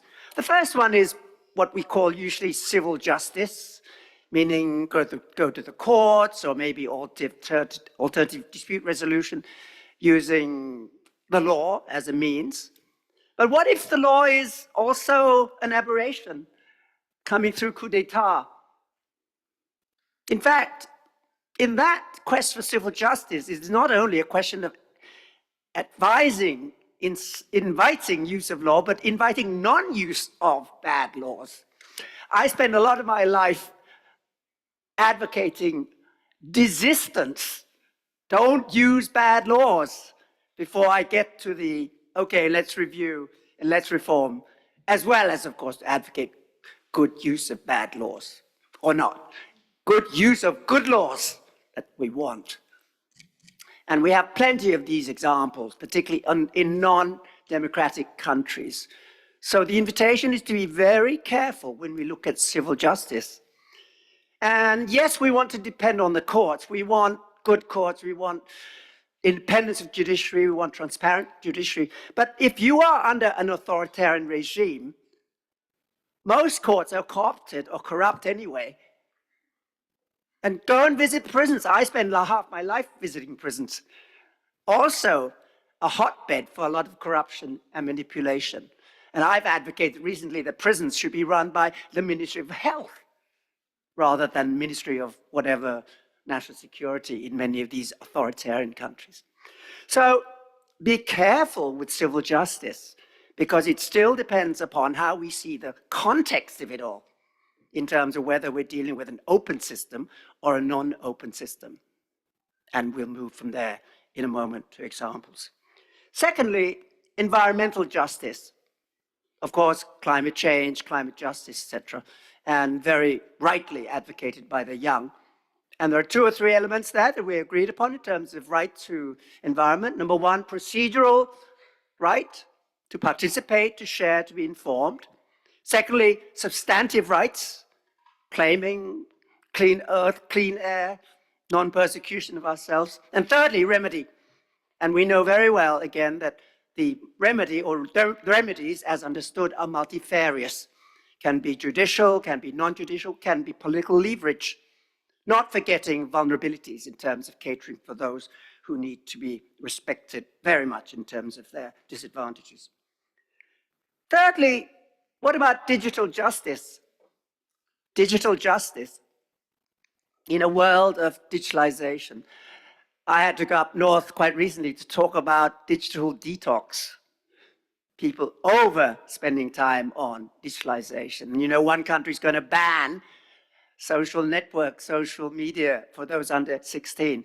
Well, of course, digitalization has wonderful advantages, but there are considerations in terms of what justice we can also advocate. A very easy entry point is to say digital justice also means that we should take into account the rights of gig workers, platform workers, who also need to be protected in terms of labor law.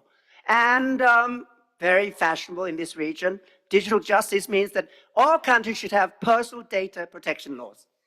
Not all countries have, but they all need. So that's an entry point, not necessarily the courts, but the law itself, which is not there, the good law that we need. Fourthly, gender justice. And here again, it might be law, it might mean remedies in courts and so on. And we are at the throes in this country of Thailand of seeing gender as something very broad.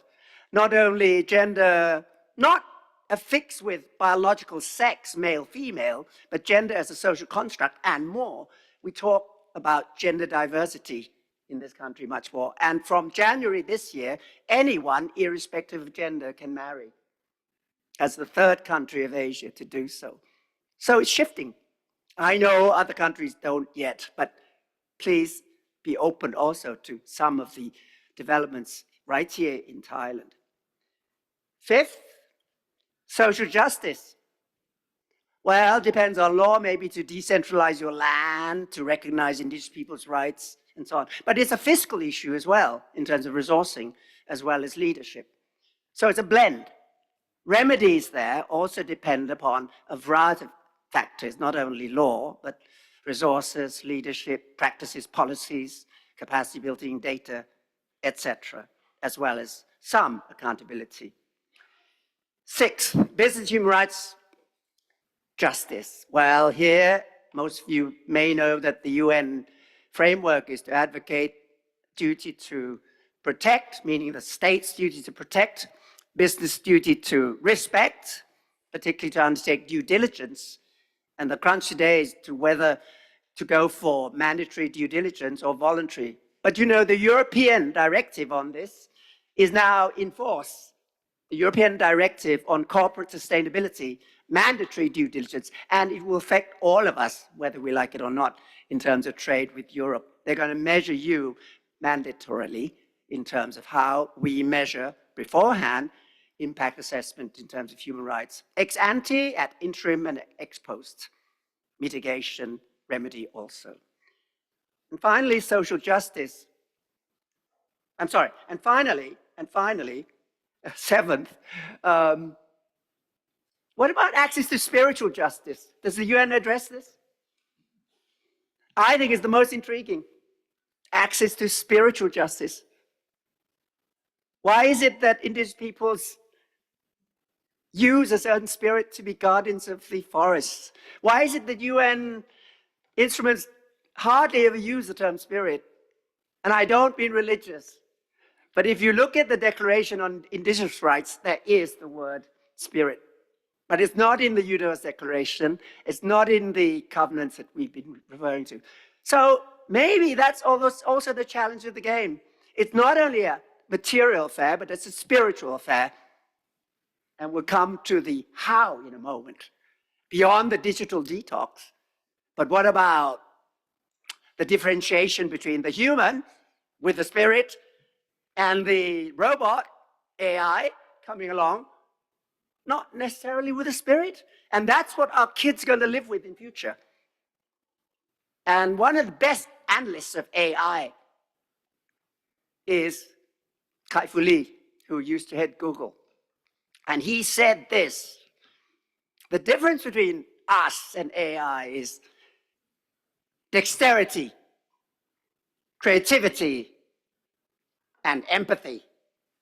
Now, today, with generative AI testing our spirit, we're not so sure as to whether we're really only dexterous when AI is also dexterous.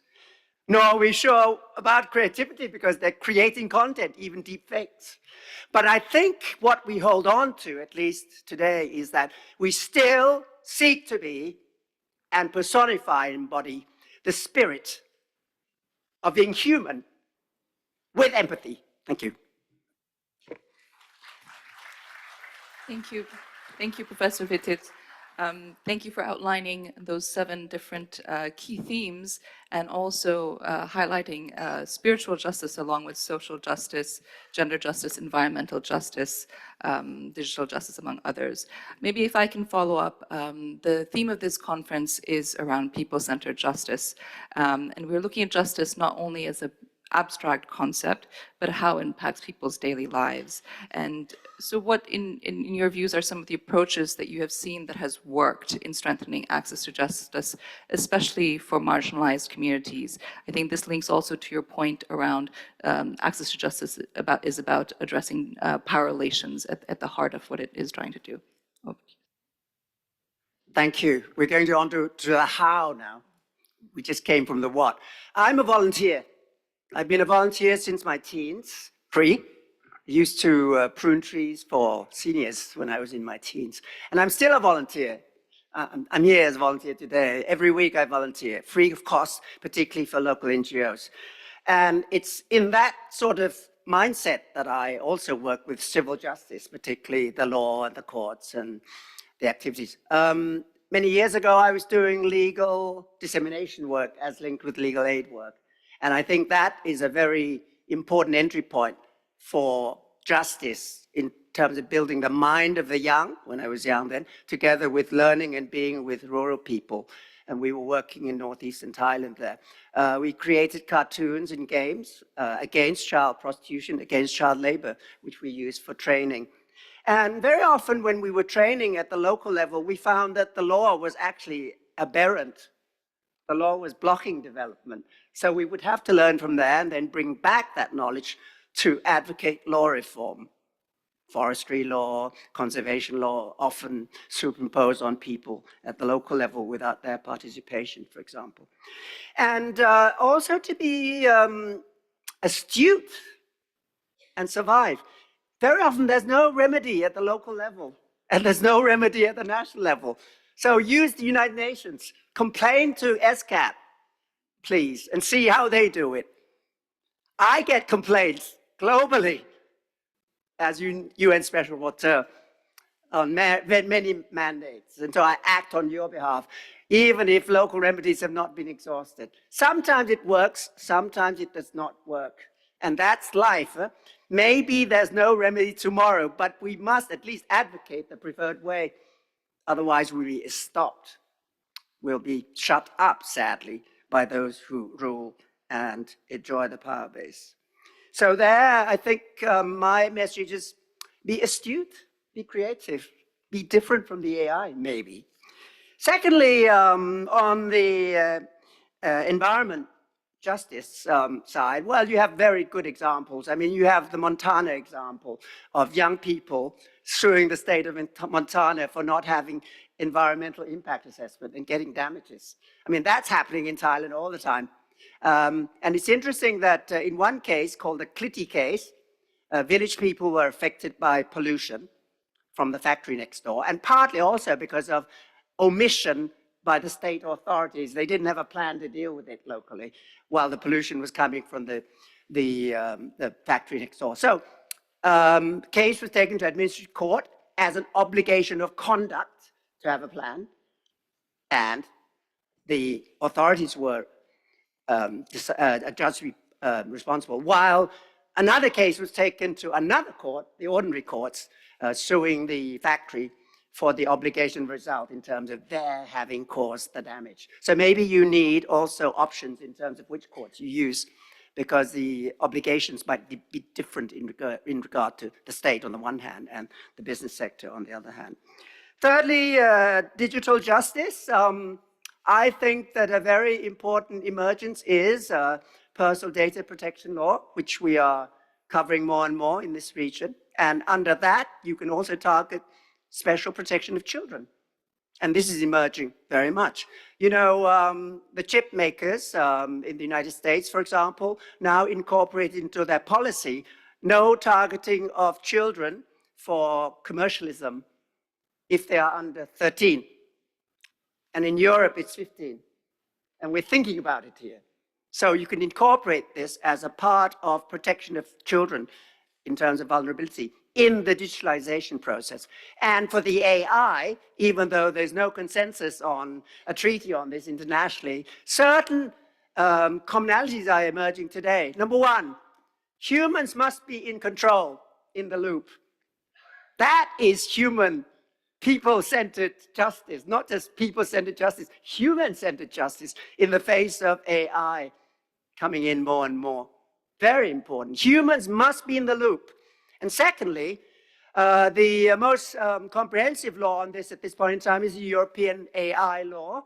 And if you compare it with China's also interesting move to register algorithms, there is a commonality even between the two, and it is this. AI-produced content must be labeled. So watermarking of AI is emerging, together with personal data protection, together with protection of vulnerabilities, against social profiling, against discrimination, against exploitation of children, bearing in mind the variabilities of the political context. Fourthly, on the gender justice, well, classic in Thailand, it's not just going to courts. Many of us, including my humble self, advocated for the new revision of the civil code. Now the words husband and wife have been taken out. Boy, girl, male, female taken out, whether you agree with it or not. But this is the new law in Thailand. We use the word persons and spouses. Persons and spouses, no male, female anymore. And we also raise the standard of marriage for everyone in this new law. 18. Moving up to comply with CEDAW Convention, for example. Fourth, and then fifth, social justice. Well, lots of good examples. I think a very key idea is also not only to have fiscal measures to decentralize, to tax land, to have inheritance tax, but to look at the people who are vulnerable. So an emerging phenomenon, particularly as impacted upon by climate change, is to have more social protection measures so that people can cope better. Maternity leave, paternity leave, paternity leave, and in future in Thailand, parental leave, just parental leave. Also carer leave, to look after the children as well as the seniors. Carers will be very important in a world of changing demography. Small children's population here, but huge seniors. 35% of the Thai population will be seniors by the year 2050. So watch out, whatever your society is. And finally, business and human rights. Well, lots of opportunities, due diligence. We have a growth industry, actually, of professionals coming in. And students can be involved also, at least in terms of mooting, in terms of practicing, and be involved in the actual assessments. Tag along with the business sector that's coming on board here. And this is different from corporate social responsibility. It's not a charitable element anymore. It's corporate social responsibility. And if we don't like the word accountability, some states don't like, let's do it middle road. Remediation is the name of the game for Asia. If you don't like accountability, use the word and the pitch of remediation. Remedies in their various manifestations. And lastly, what about spiritual justice? You know, in my humble work, I get complaints all the time. I get called names, not to the extent of being defamation so much. And what do? I pray for those people to be kinder. That's what I do. I invest in my spiritual strength. And I make merit for those who are not so nice to be nicer to other people. That's a very personal gesture. It doesn't cost anything unless you put money in the bowl of a monk or something. And we have wonderful examples. I mean, Islam, zakat, sharing wealth, and so on. So all religions, if you want to use religions, can contribute. But I'm not necessarily talking about religion. So last but not least, if you really want to access justice and have a good mind, deal with your stress factor, digital detox is important, but be an example to yourself. Keep fit, look after yourself when you're trying to help others. Do pro bono work, and that's why I'm here today. Thank you.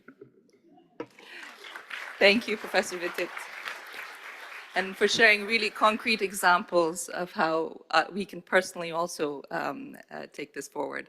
So I turn now to Ms. Tripti Tandon, who has been working to address some of the issues around violence and discrimination, and perhaps pick up on some of the points you mentioned as well, Professor Vitit, around the engagement in terms of law reform, as well as in terms of legal aid.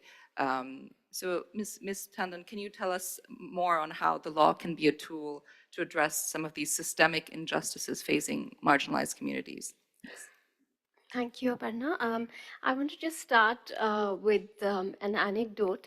This is a legal scholar who had done research on what members of marginalized communities, tribal people in India feel about the criminal justice system. And the findings were interesting, where he said that most participants said that the men in the khaki uniform, which is the police in India, at least talk to us. But the men in the black robes, which is of course the judges, they don't even look at us. They just sign some papers and we go to prison. So I think because we're a room full of people in the justice sector, I think this is a very poignant note to begin with. Historically, of course, criminalized communities have been on the wrong side of the law, where they're accused of breaking or violating the law and not seen as persons deserving equal protection of the law. Now, in this context, how do you get these communities to have confidence in the law, to look to the law, to use it as a tool to access justice? And this required a whole lot of reimagination of legal processes and legal spaces, where the law protects and not violates human rights. And this was the inception of the work of the Lawyers Collective in India over 4 decades ago, where besides providing legal aid and assistance, we engaged in instilling legal awareness, legal literacy, and held discussions with communities, not just about what the law is, but also what it should be. And this led to the enactment of various progressive laws, such as the Protection of Women from Domestic Violence Act in 2005 in India, which is one of the first for this region. We were, of course, aided in our work by the fact that our high courts and Supreme Court were vested with the powers of judicial review under the Constitution. And the courts then pretty much can scrutinize and even strike down unfair or unconstitutional laws, policies, and executive actions. And this could also be resorted through public interest litigation, or PILs, as the Honorable Chief Justice Ahmed spoke about earlier, where courts relaxed the rules of standing and allowed a person or a group who was not directly affected by the concerned action to also challenge them in court.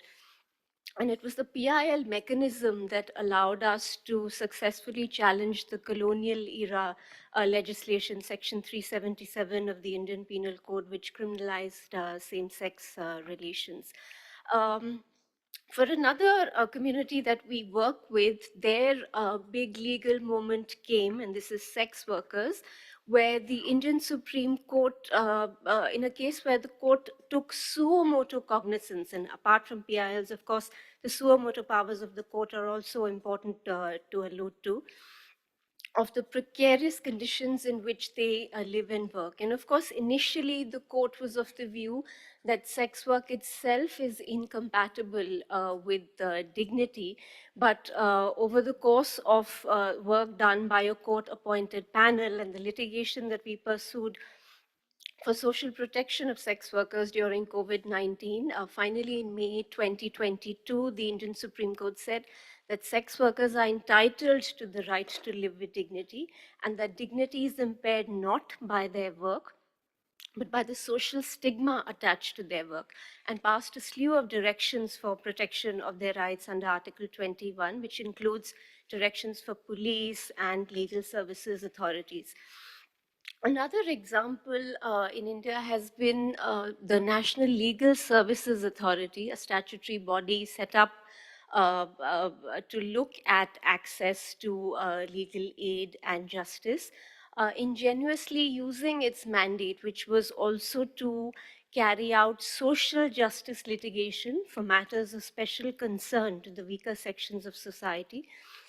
And the NALSA then petitioned the Supreme Court for recognizing the rights of transgender persons, including self-determination of one's gender identity. So I think we've had in India, legal aid, PIL, suo motu powers, and other creative ways in which courts have been oriented towards marginalized communities and that have contributed to access to justice, especially for people most at risk of being left behind. Now, would you like me to address the challenges in this, or?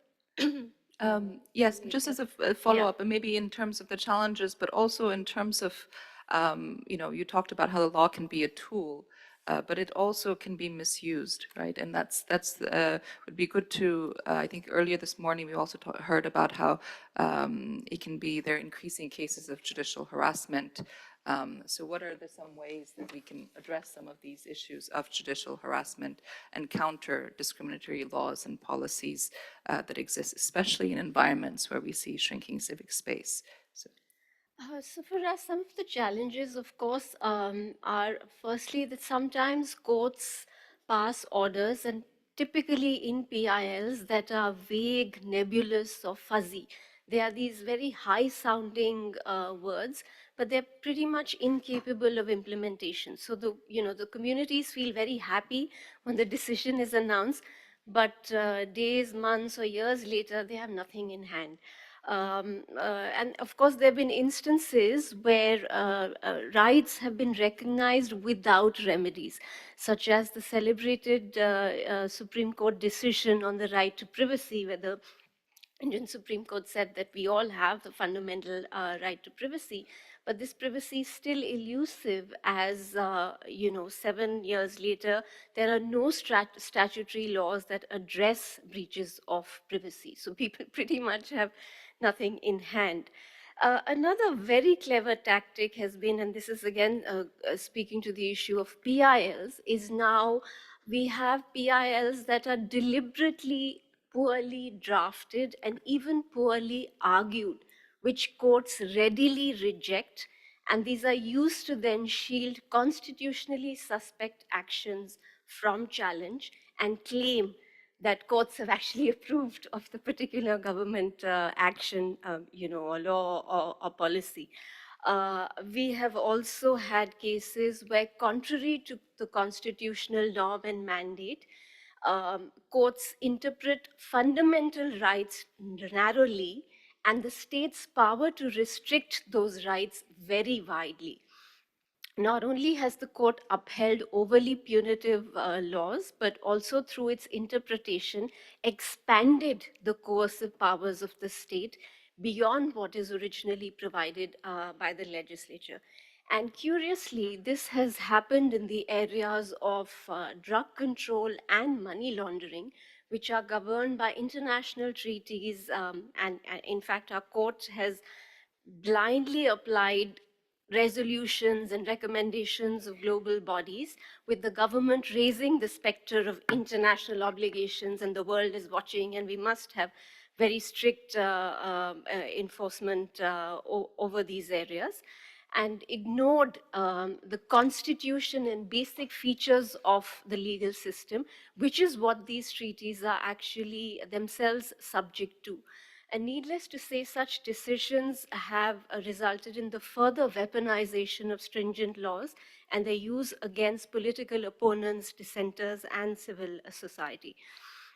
Worse still, in some cases, the court has not only refused to exercise the powers of judicial review, but has directed the prosecution of petitioners and activists seeking remedies on behalf of marginalized sections such as tribal people and victims of communal riots. Now, it's one thing to dismiss or reject a case, but quite another to unleash the punitive state machinery on those speaking up for the oppressed.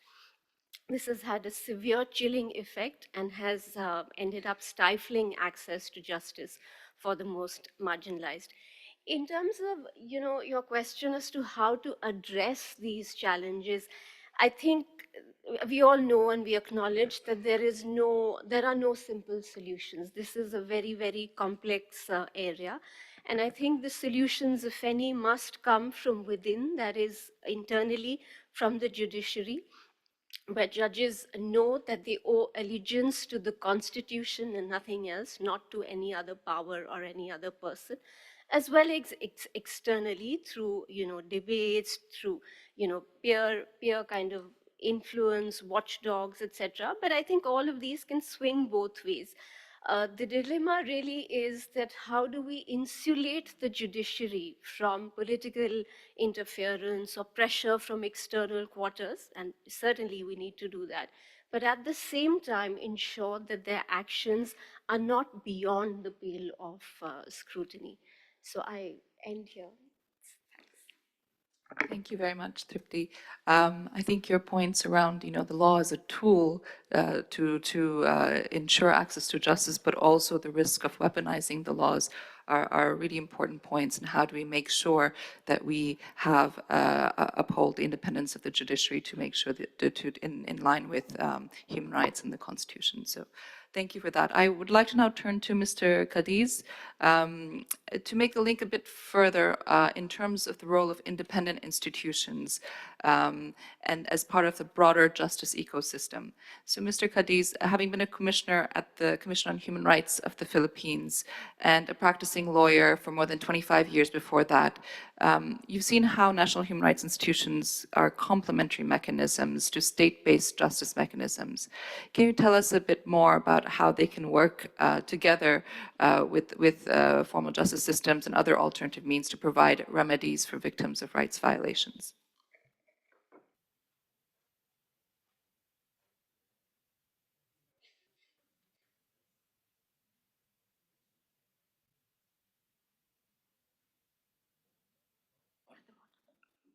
All right, I'm sorry. Thank you, Aparna. Okay, so if you look around us, there are actually very, very many access to justice platforms, not just courts. But the question is, how are we recognizing them and how are we effectively utilizing them? So actually, national human rights institutions are also access to justice mechanisms, but they are a different kind of a different kind of genre. They do not have compulsory processes. They do not have enforcement jurisdiction, but they have the capacity, the ability to address rights violations. And I am here to encourage uh, rights advocates to look and explore how NHRIs may be utilized to complement courts and other state-based access to justice mechanisms, such as those that can be found even under the executive and legislative branches of government. So how do NHRIs, National Human Rights Institutions, complement courts? First, NHRIs, although as I said earlier, do not have enforcement jurisdiction, do not have compulsory processes. They have a very, very broad mandate, and that is to protect and uphold human rights. That's how broad the mandate is. And using this broad mandate, there are actually very, very many levers within national human rights institutions that can be operated to address even the most egregious human rights violations, many of which will not even be considered by courts as ripe for litigation. And later on, I think I will have an opportunity to talk about the climate inquiry, which we conducted at the Commission on Human Rights of the Philippines from 2015 to 2022. What are these levers? For example, national human rights institutions may do conduct inquiries and investigations. Uh, they, they are not restrained by technical rules of procedure. They are not expensive. They can do investigations motu proprio. All these elements will not be, as a general rule, found in ordinary courts.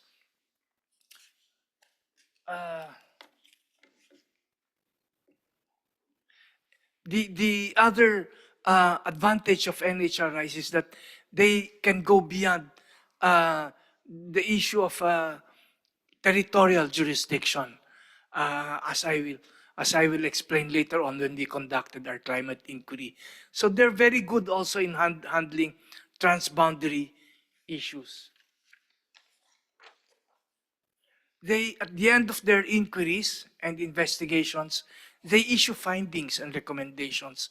These findings and recommendations can be adopted by courts. They can be taken due notice of by courts. They can be cited by parties before courts, which facilitates the presentation, the need to present more witnesses to prove certain issues that have already been subjects of discourse by NHRIs in their respective processes. They they can also be used by legislative assemblies in the crafting of laws. And laws, as we all know, at least in theory, seek to protect uh, um, or prevent human rights violations or to promote human rights protection. So the other advantage of NHRIs is that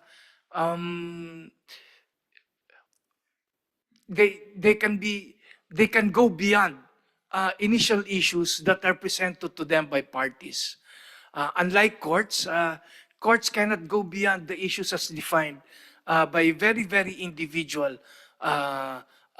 parties, the plaintiffs and the respondents or the defendants.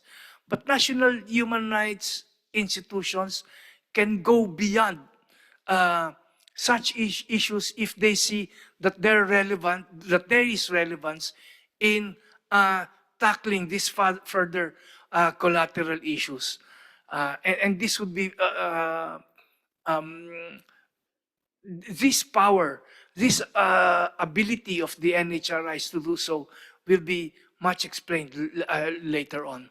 I will stop there, Aparna.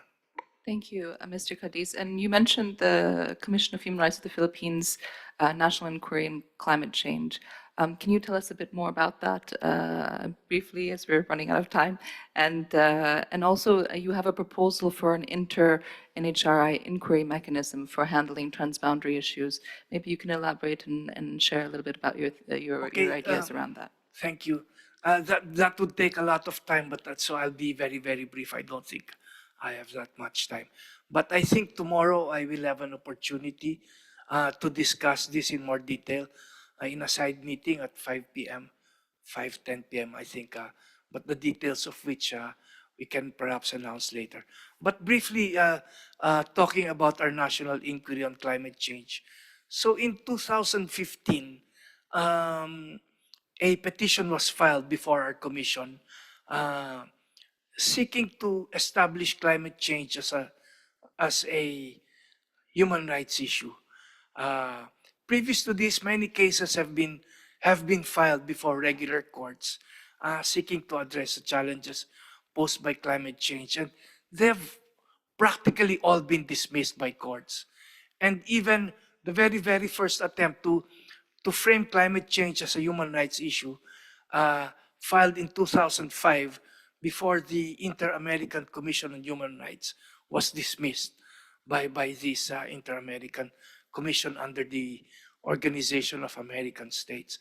At that time, it was very difficult for people to appreciate, because climate change to many advocates is a very solid issue, but to most people, they are nascent issues, and very few people could appreciate how climate change could be considered as a human rights issue, especially given the challenges concerning scientific attribution.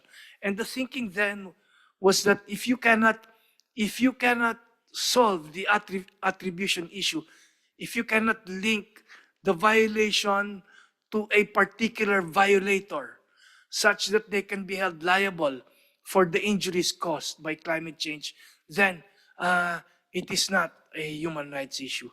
And so in 2015, the advocates thought of framing it as as a human rights issue, and they perhaps thought that it would be best to file it before our commission, because 2 years previous to that, our country had the unfortunate experience of having suffered the greatest typhoon in recorded history to have visited Earth, which in 2 hours killed 6,000 people at least. And so they chose our commission as a venue, and they framed climate change as a human rights issue, just to advance the discourse on this. You can just imagine the parties who are being implicated by the petitioners. They were the biggest carbon majors the biggest multinational corporations that were not even domiciled in the Philippines. And you can just imagine the big law firms that were representing them before a challenge commission such as our commission with very, very limited resources. And one of the first challenges they, they, they put up was to challenge our jurisdiction. They said, you are not a court, you are just a human rights commission. Climate change is not even a human rights issue. And of course, that big issue of territorial jurisdiction.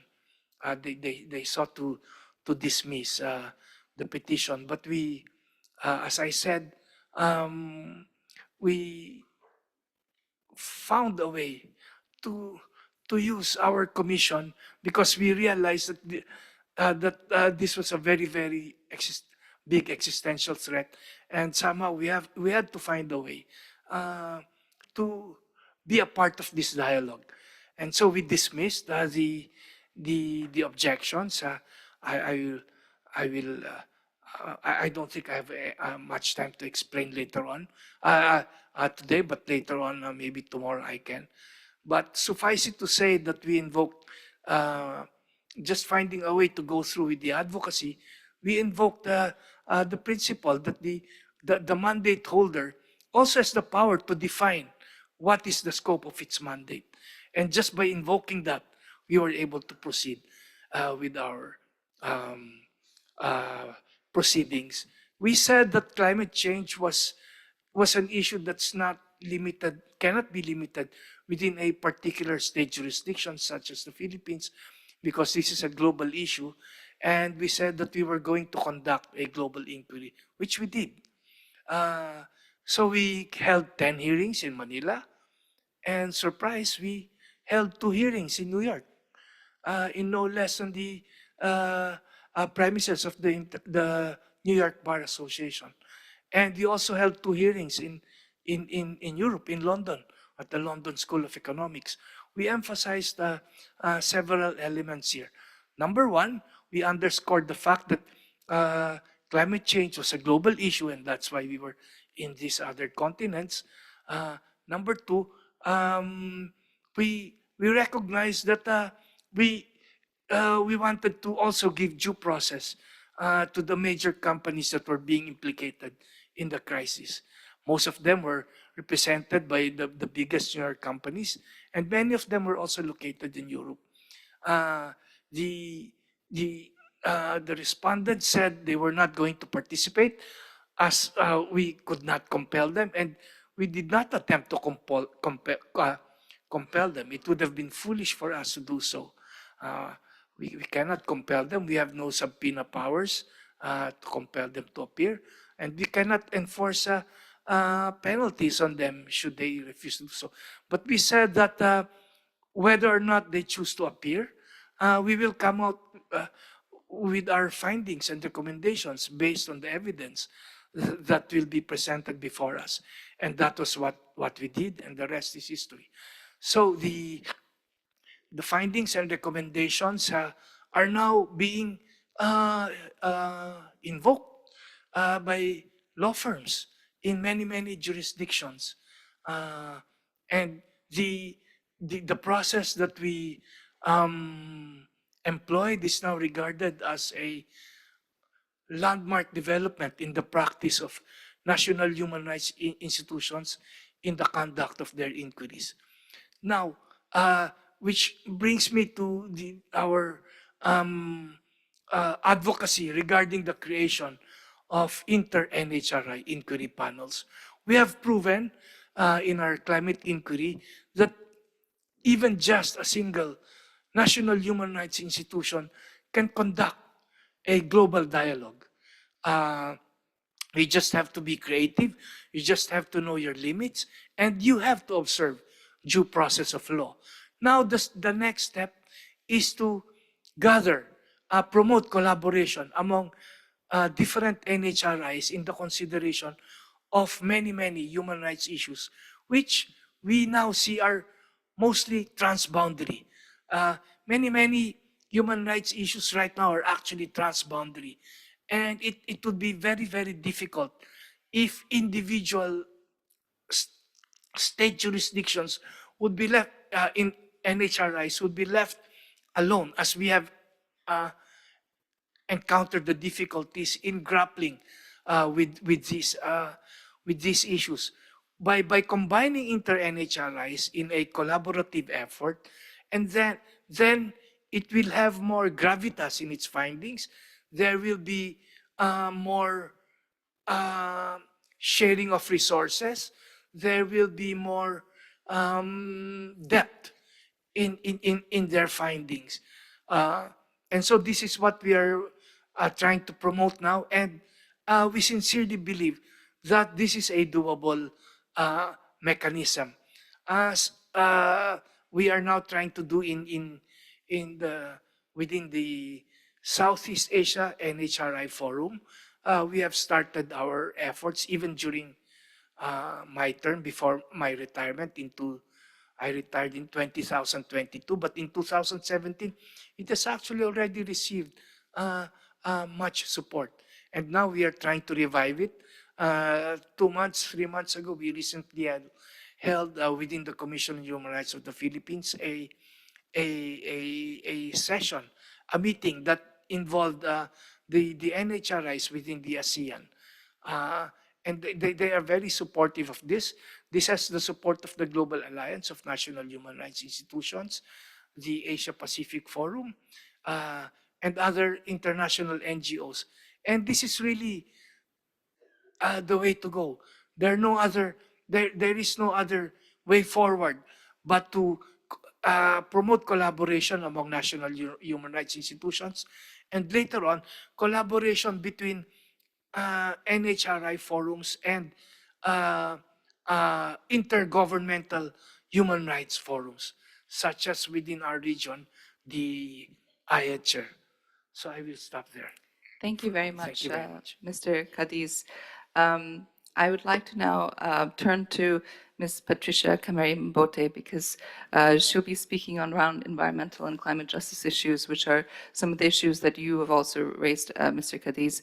So, Ms. Kamari Mbote, Asia, we know, is the most disaster-prone region in the world, with communities in vulnerable situations facing significant impacts of climate change and environmental harm, as we heard this morning from our keynotes, one of our keynote speakers as well.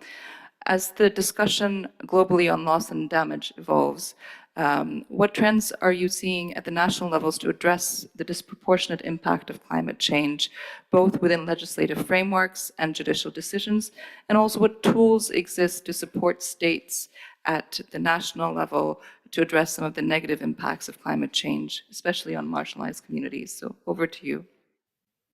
Thank you, Apana, for the question. I'd like to start by acknowledging the organizers and supporters of this forum.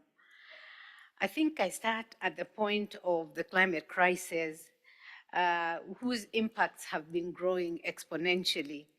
I think we note that the planet is becoming warmer, and today we are dealing with what was referred to in the plenary session as a polycrisis. And the polycrisis is where we have the triple planetary crisis of climate change, biodiversity loss, and pollution coming together with other crises such as conflict for territory and resources, as well as displacement and deteriorating health. In preparing for COP29, which is starting today in Baku, Azerbaijan, UNEP launched its emissions gap report titled No More Hot Air, Please. And in this report, UNEP underscores the massive gap between the initiatives that are being taken and the rhetoric of coping and dealing with climate change. And it is clear from that report that the nationally determined contributions that are set to be submitted next year must have a greater ambition. And before COP30, which will be held in Belém in Brazil, we need nationally determined contributions that will deliver more than the ones that are currently in place promise. If we continue with the nationally determined contributions that are in place now, we can expect that we will have more rise in the temperatures, and global warming will get up to 2.6 degrees centigrade over the course of the century. So more needs to be done to address climate change, and it is heartening to note that the groups that are marginalized have actually come up to run with this challenge. We see women, children, youth, and indigenous peoples becoming champions of the environmental rule of law.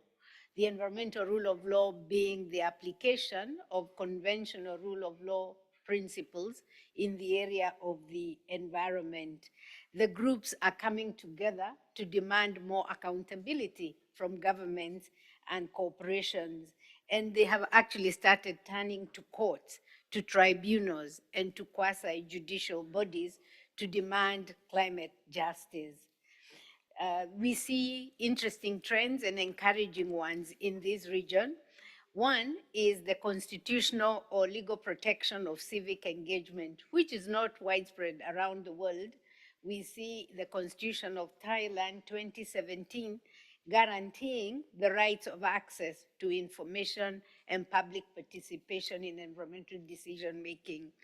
Secondly, we see a recognition that human rights defenders need stronger laws and policies to protect them. And here, Mongolia has a law demonstrating this. We also see that social media and citizen science have emerged as key drivers of for thematic engagement and information dissemination, and Bangladesh and Singapore have demonstrated and are leading in this. We also see environmental courts and tribunals increasingly being established, and China today has more than 2,000 environmental courts and tribunals in place. This has also funded growth in climate litigation, seeking to accountability, justice, and protection of human rights.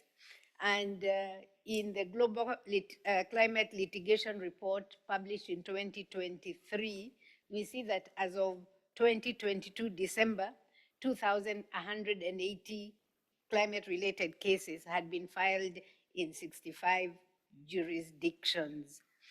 Of this, about 6.6% are from Asia and 23.2% from Oceania. So these reports actually focus on climate change law, policy, and science, and are collected periodically to track the trends. The report further shows that the climate cases fall into 6 categories. They are the rights-based climate litigation, domestic enforcement cases, keep fossil fuels in the ground cases, corporate liability and responsibility cases, climate disclosures and greenwashing cases, and failure to adapt and impacts of adaptation cases. Further, last year, we also saw an increase in recourse to international courts and tribunals, and the ongoing advisory opinion by the International Court of Justice, which is actually the first time the International Court of Justice is looking at climate change and the obligation of states on this, is an encouraging development. We are also seeing an increase in legislation that seeks to implement international obligations of states under the climate regime nationally. So we have climate change laws, including framework climate legislation being passed by states in the region.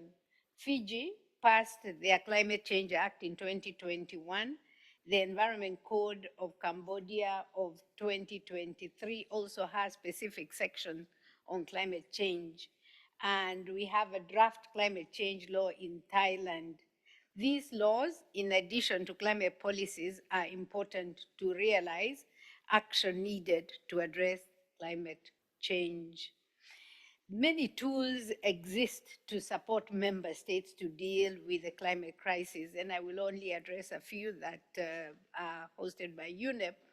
We have the Law and Environment Assistance Platform, which is an online and free-to-use database intended to provide a global resource to help countries put in place the legal frameworks they need to address climate change. UNEP also has the Law and Climate Change Toolkit, which provides a global resource to help countries to put in place the legal frameworks necessary for effective implementation of the Paris Agreement and the nationally determined contributions. Through this tool, which is available online, states can search for legislation, undertake a legal assessment on the fitness of their law, and identify different factors and lessons from other jurisdictions. UNEP's flagship program on environmental law, the Montevideo Program for the Development and Periodic Review of Environmental Law, a 10-year intergovernmental program, supports the development and implementation of environmental rule of law by providing technical assistance to states. It works with the key stakeholders in environmental rule of law, to build capacity of different actors, including parliamentarians, judges, and customs officers. Finally, there are a number of knowledge products produced by UNEP, and these include the environmental rule of law reports, the climate litigation reports, as well as reports on environmental courts and tribunals. UNEP has worked a lot on bringing the link between environment and human rights. And I think the two resolutions, one by the Council of Human Rights and the other one by the United Nations General Assembly on the universal human rights to a clean, healthy, and sustainable environment, have been very important in helping to deal with the climate crisis. These are not remaining just in climate, because the Kunming-Montreal Global Biodiversity Framework also included it, and this was concluded in the 15th meeting of Conference of Parties of the CBD in 2022. Today, we have the right to a healthy environment legally recognized in 164 states through constitutions, legislation, and regional treaties.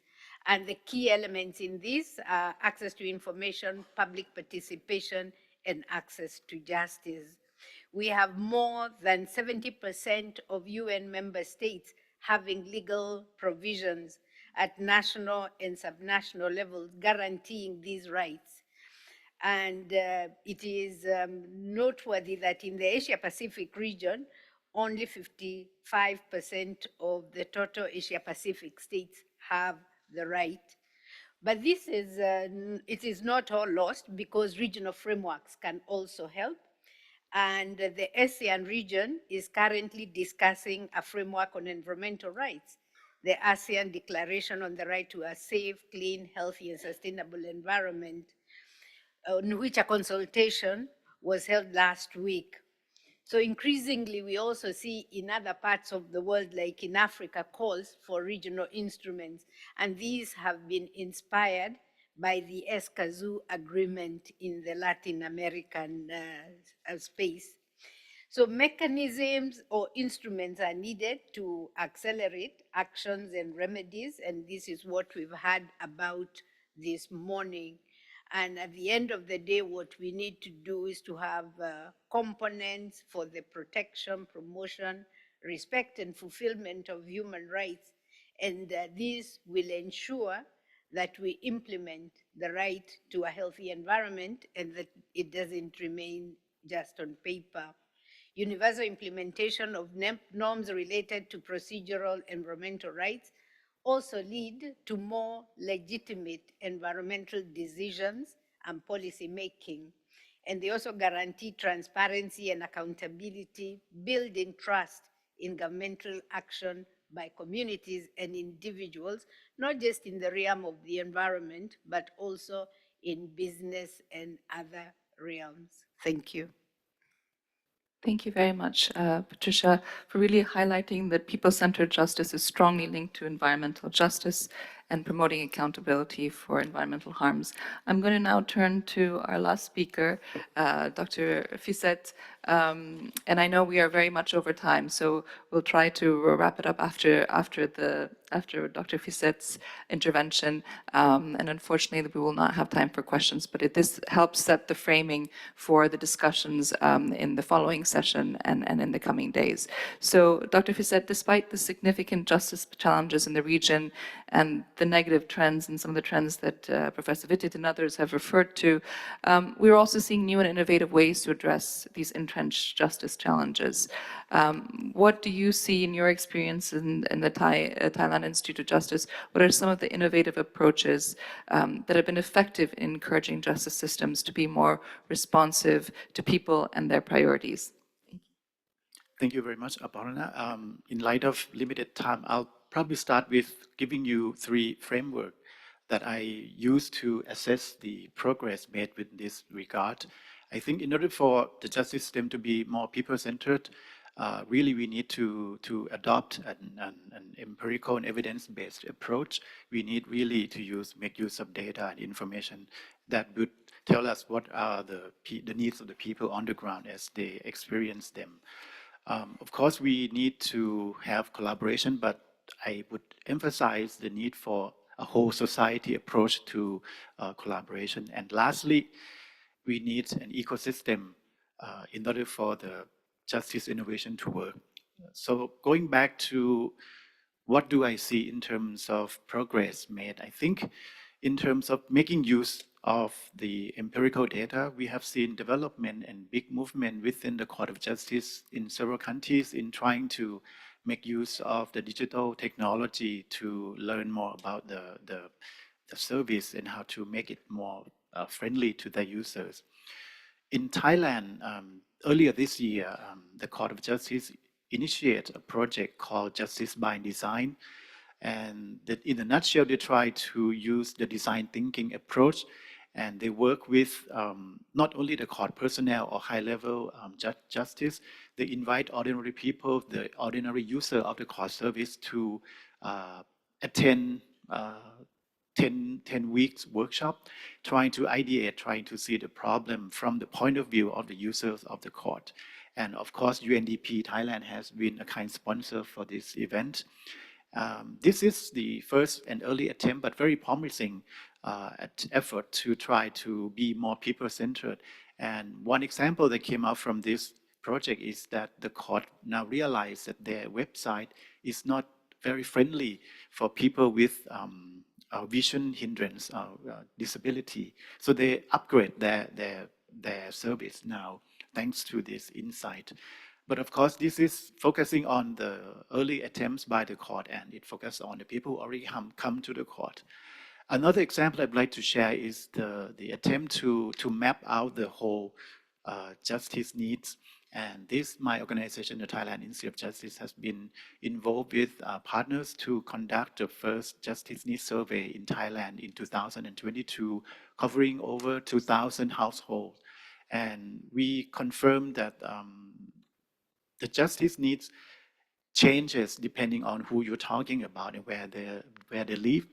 But the most prevalent justice needs that was identified from this study is probably the 3 big common challenges: fraud, land dispute, and also violence. We then look a little bit more deeper into what are the circumstances, the context, to use the word by Professor Witted, what are the contexts that surround the experience of people. And we realize it comes to the old story of 3 C's. When they try to access justice, they found the justice system too complicated, too confusing, and too costly. And this makes them very limited in terms of their ability to handle with the justice need or the situation at hand, and it makes it very hard to get access. So we are trying to make use of this evidence when we design our justice innovation here in Thailand, and we want to work with other partners in order to make use of this insight to make a system-wide. I think I have 1 minute left, so I guess I would like to emphasize the need for ecosystem. And here in the justice sector, sadly, it's very hard for innovator to thrive because of the lack of there are very limited number of innovator, justice innovator to begin with, but within the limited amount of innovators that are available, it's very hard to sustain the operation due to lack of understanding. So here in Thailand, we try to make a big narrative of convincing the general public that whatever happens that needs treatment from the criminal justice system, for instance, crime, violence, it has a societal-wide causes. And we just recently conduct a study with OECD to map this cost, social cost, and it turns out the cost of crime and of course the operation of criminal justice system amount to about 972 billion baht. It's about 5.62% of the Thailand's GDP. And this means that whatever happens that make people suffer and need justice remedy, it's not just limited to those who are affected, but it affects the whole society in terms of loss of productivity and so on and so forth. And we want to be able to use this kind of narrative to really wake up, to send a wake-up call and invite people from, of course, the government, the civil society, and private sector, so that they can always realize that this is a common issue and they need to work together and really to follow the whole society approach to collaboration. Thank you. Thank you very much, Dr. Fiset. So with that, I think we will be concluding this opening plenary. My apologies for the delay. I think we've started into the next panel, but I would just like to conclude by thanking all the panelists for their contributions and reflections on what it means to have a people and planet-centric approach, and how we can orient our approach to make sure that it is very much human-centered, as Dr. Vidit was talking about, in terms of how we approach justice sector reform. So with that, please, there's coffee outside, and thank you very much for your engagement and attention.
มากเลยครับสวัสดีครับสวัสดีครับสวัสดีครับ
Hi, Fernando. Fernando, yes. Hi, Simone. Nice to meet you. Welcome. You fly from where? From New York. Okay.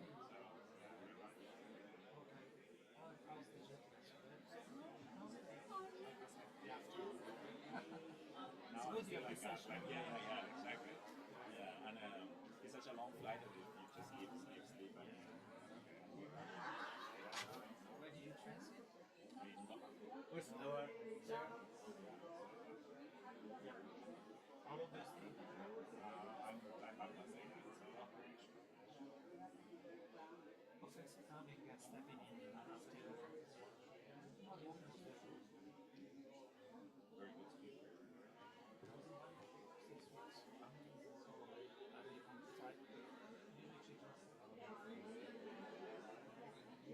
So I believe on the side, you literally just that's why not just very interesting. Just the youth. I know she's good. She's one of our youth. Yakabs, called Yakab. It's the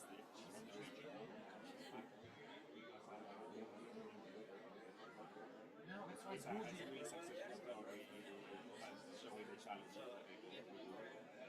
So she started to work on we have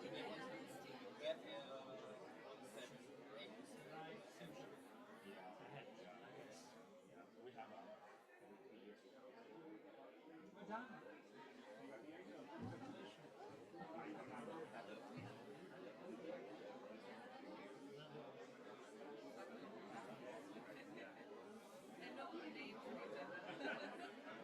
Yeah, the massive exchange of emails in this way, visas, maybe by the networking conventions. One session, so the eye session, just people we connect online.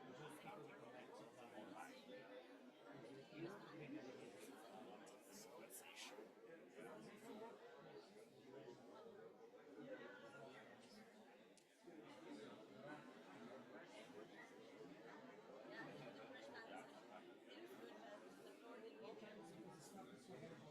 Good. Perfect.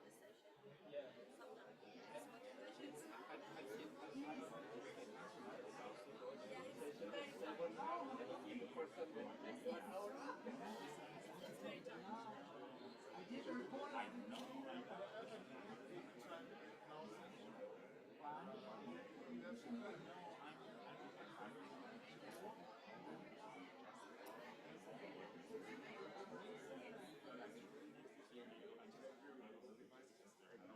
Oh, give them a big heart. I'm still working with this.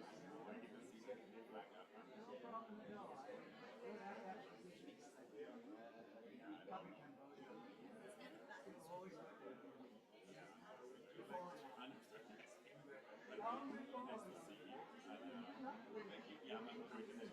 So what's the session on? It's on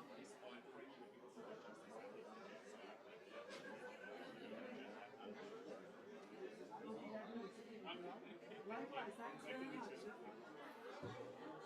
You too. Oh, lovely Indonesia. Yes, we're going to see a lot of Indonesians next week with Aicha. They're coming to the conference. Oh, thank you. I wanted that spiritual justice. Yes, of course.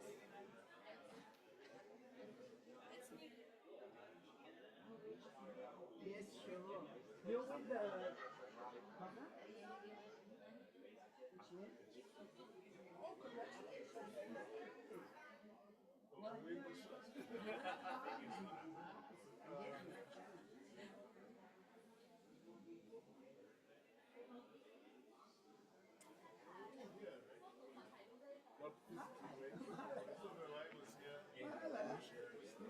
Lost one. Chief Justice of Indonesia, isn't it? Something, okay, good. So,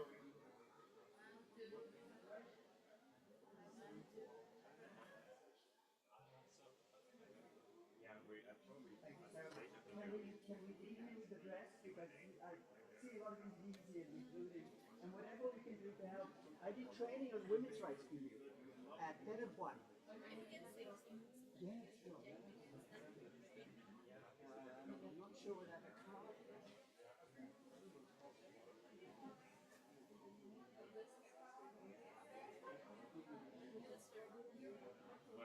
Oh, don't worry, don't worry. Yes, say that.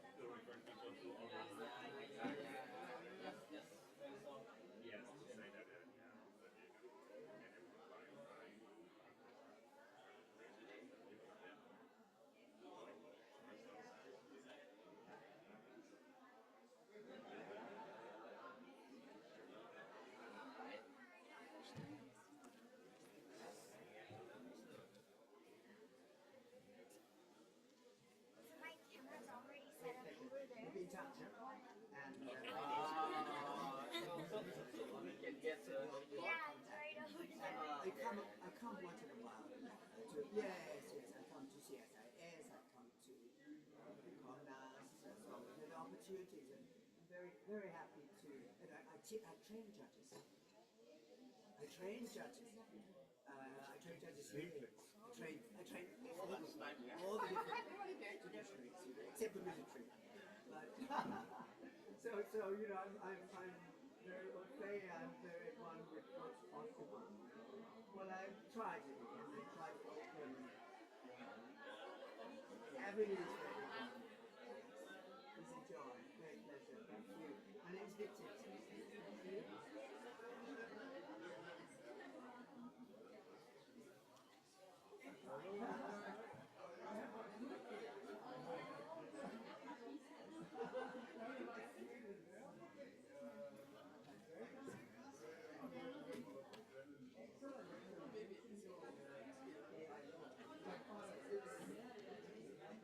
But I think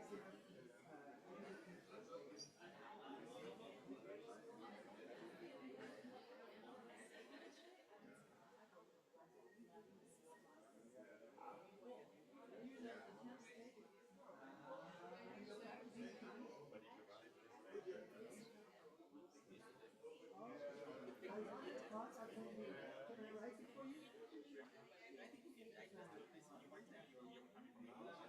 Oh.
Yeah, exactly. I cannot thank you for buying. Thank you very much. Are you from India? Ah. Okay.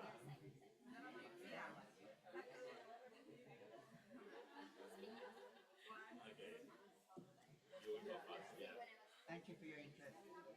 Thank you for your interest. I don't have contact. But maybe they can write down my address. Which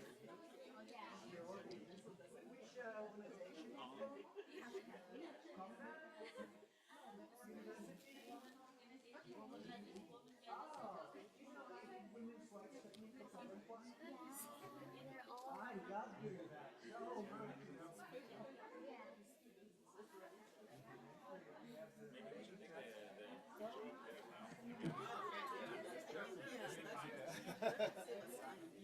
Hi, Fern. Yes, Fernando. Nice to meet you. Nice to meet you. Thank you for all the decision. Yeah, I will be MC a little for your session, so I would just like to ask if you will invite the panelists yourself or what you want to do. No, we will just start sitting and yeah. Okay. Yeah, see, exactly. Good. Okay, I think that's better. Yeah. So have everyone sit, and then I'll just Pass it to me and I will introduce everyone. Yes. Yeah, excellent. Okay, Perfect. amazing. Thank you. Good luck. Thank you. Can you take us a picture of all of us? Of course.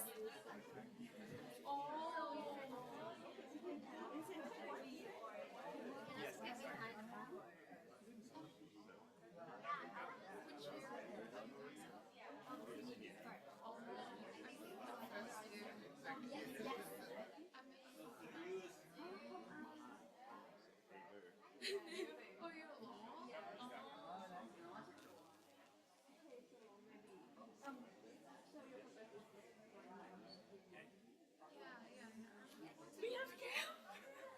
Okay, so say her.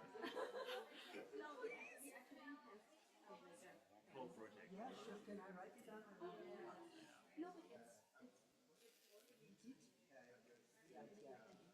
Yeah, because like I have already looked forward to information regarding those organizations like CIP and stuff like that. But on their social media, it's on the rise. Like basically, like I really want to things that I'm really trying to learn. Like I'm really trying to learn. Yeah, and the thing is that if I learn, then probably maybe I can excel in like daily conversations. But with the professional environments, it's not I can't be that good. That's a good idea. It's about time, it's about empathy, but it's also about practical things like not like about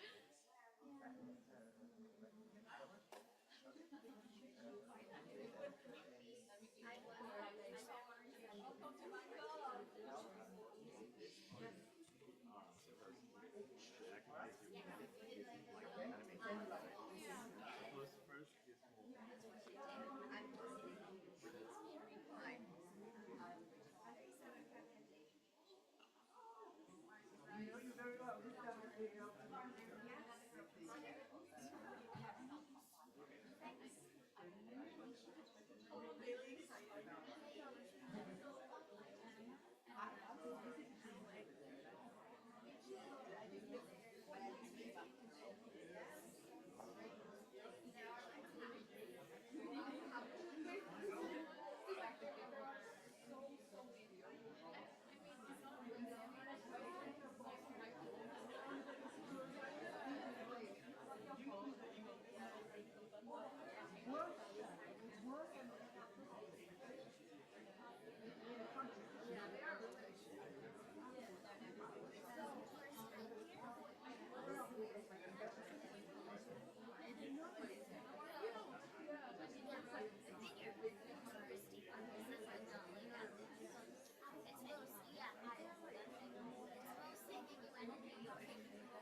Gives me the hope that I can remain.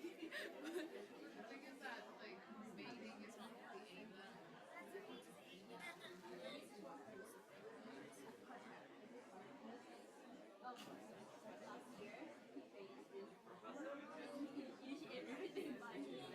I really want to do that as well. But the thing is that I'm basically with like negativity and positivity, like or initiating things or going backwards.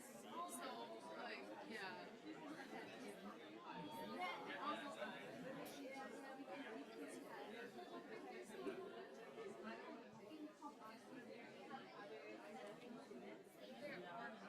There are not a lot. Like you can compare to EPA or EPA, like they have a lot of international students and exchange students, and there are so many English-based activities.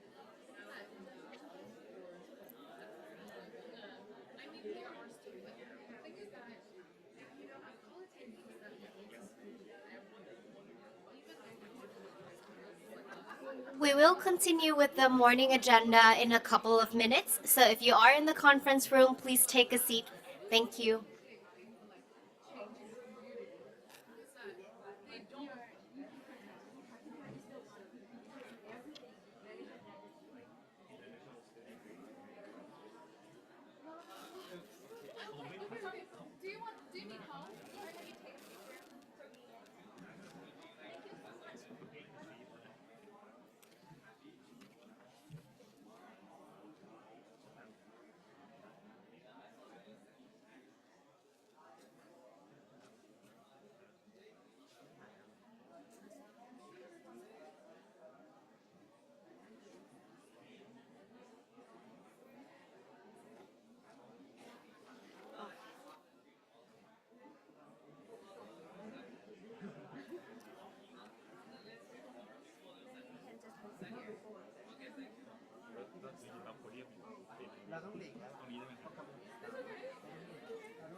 Welcome back to the conference room.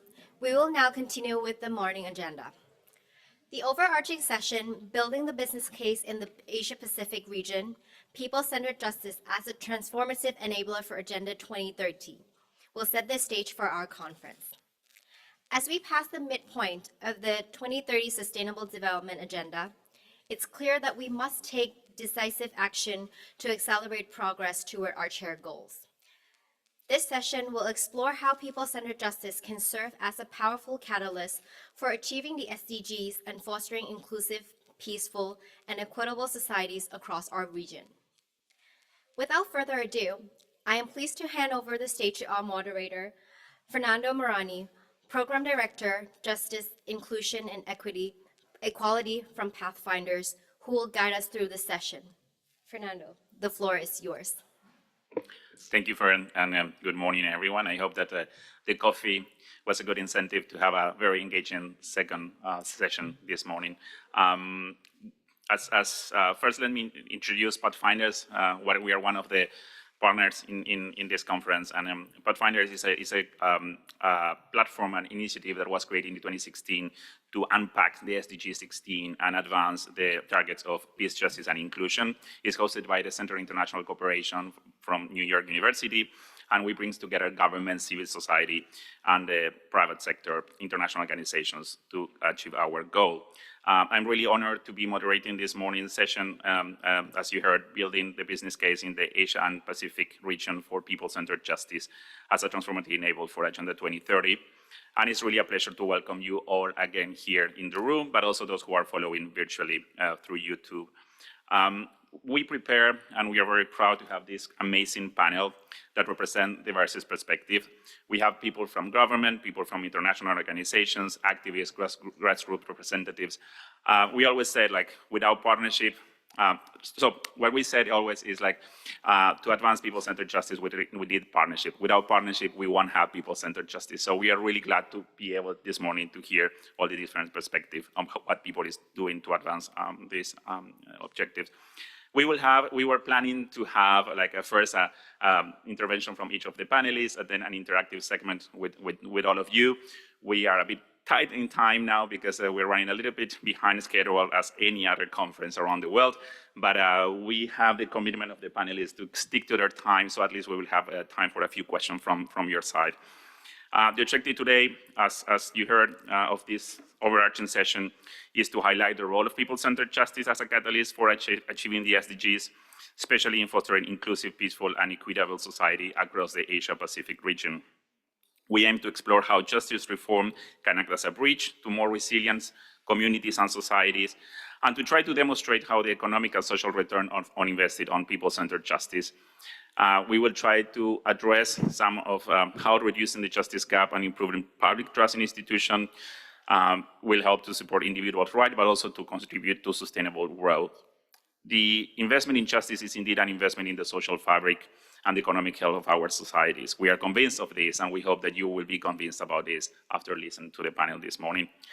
Finally, through our discussion this morning, also we will try to identify actionable strategies for different stakeholders, what governments can do, what civil society can do, what private sector can do, and how to implement and invest on people-centered justice initiatives. Our focus definitely at the end is to addressing the unmet legal needs and strengthening institutional legitimacy, crucial for building public trust and accountability in our current world. I would like to, before moving into the panelists, to quickly thank UNDP and all the other organizers for their partnership and for invitations to be part of this conference.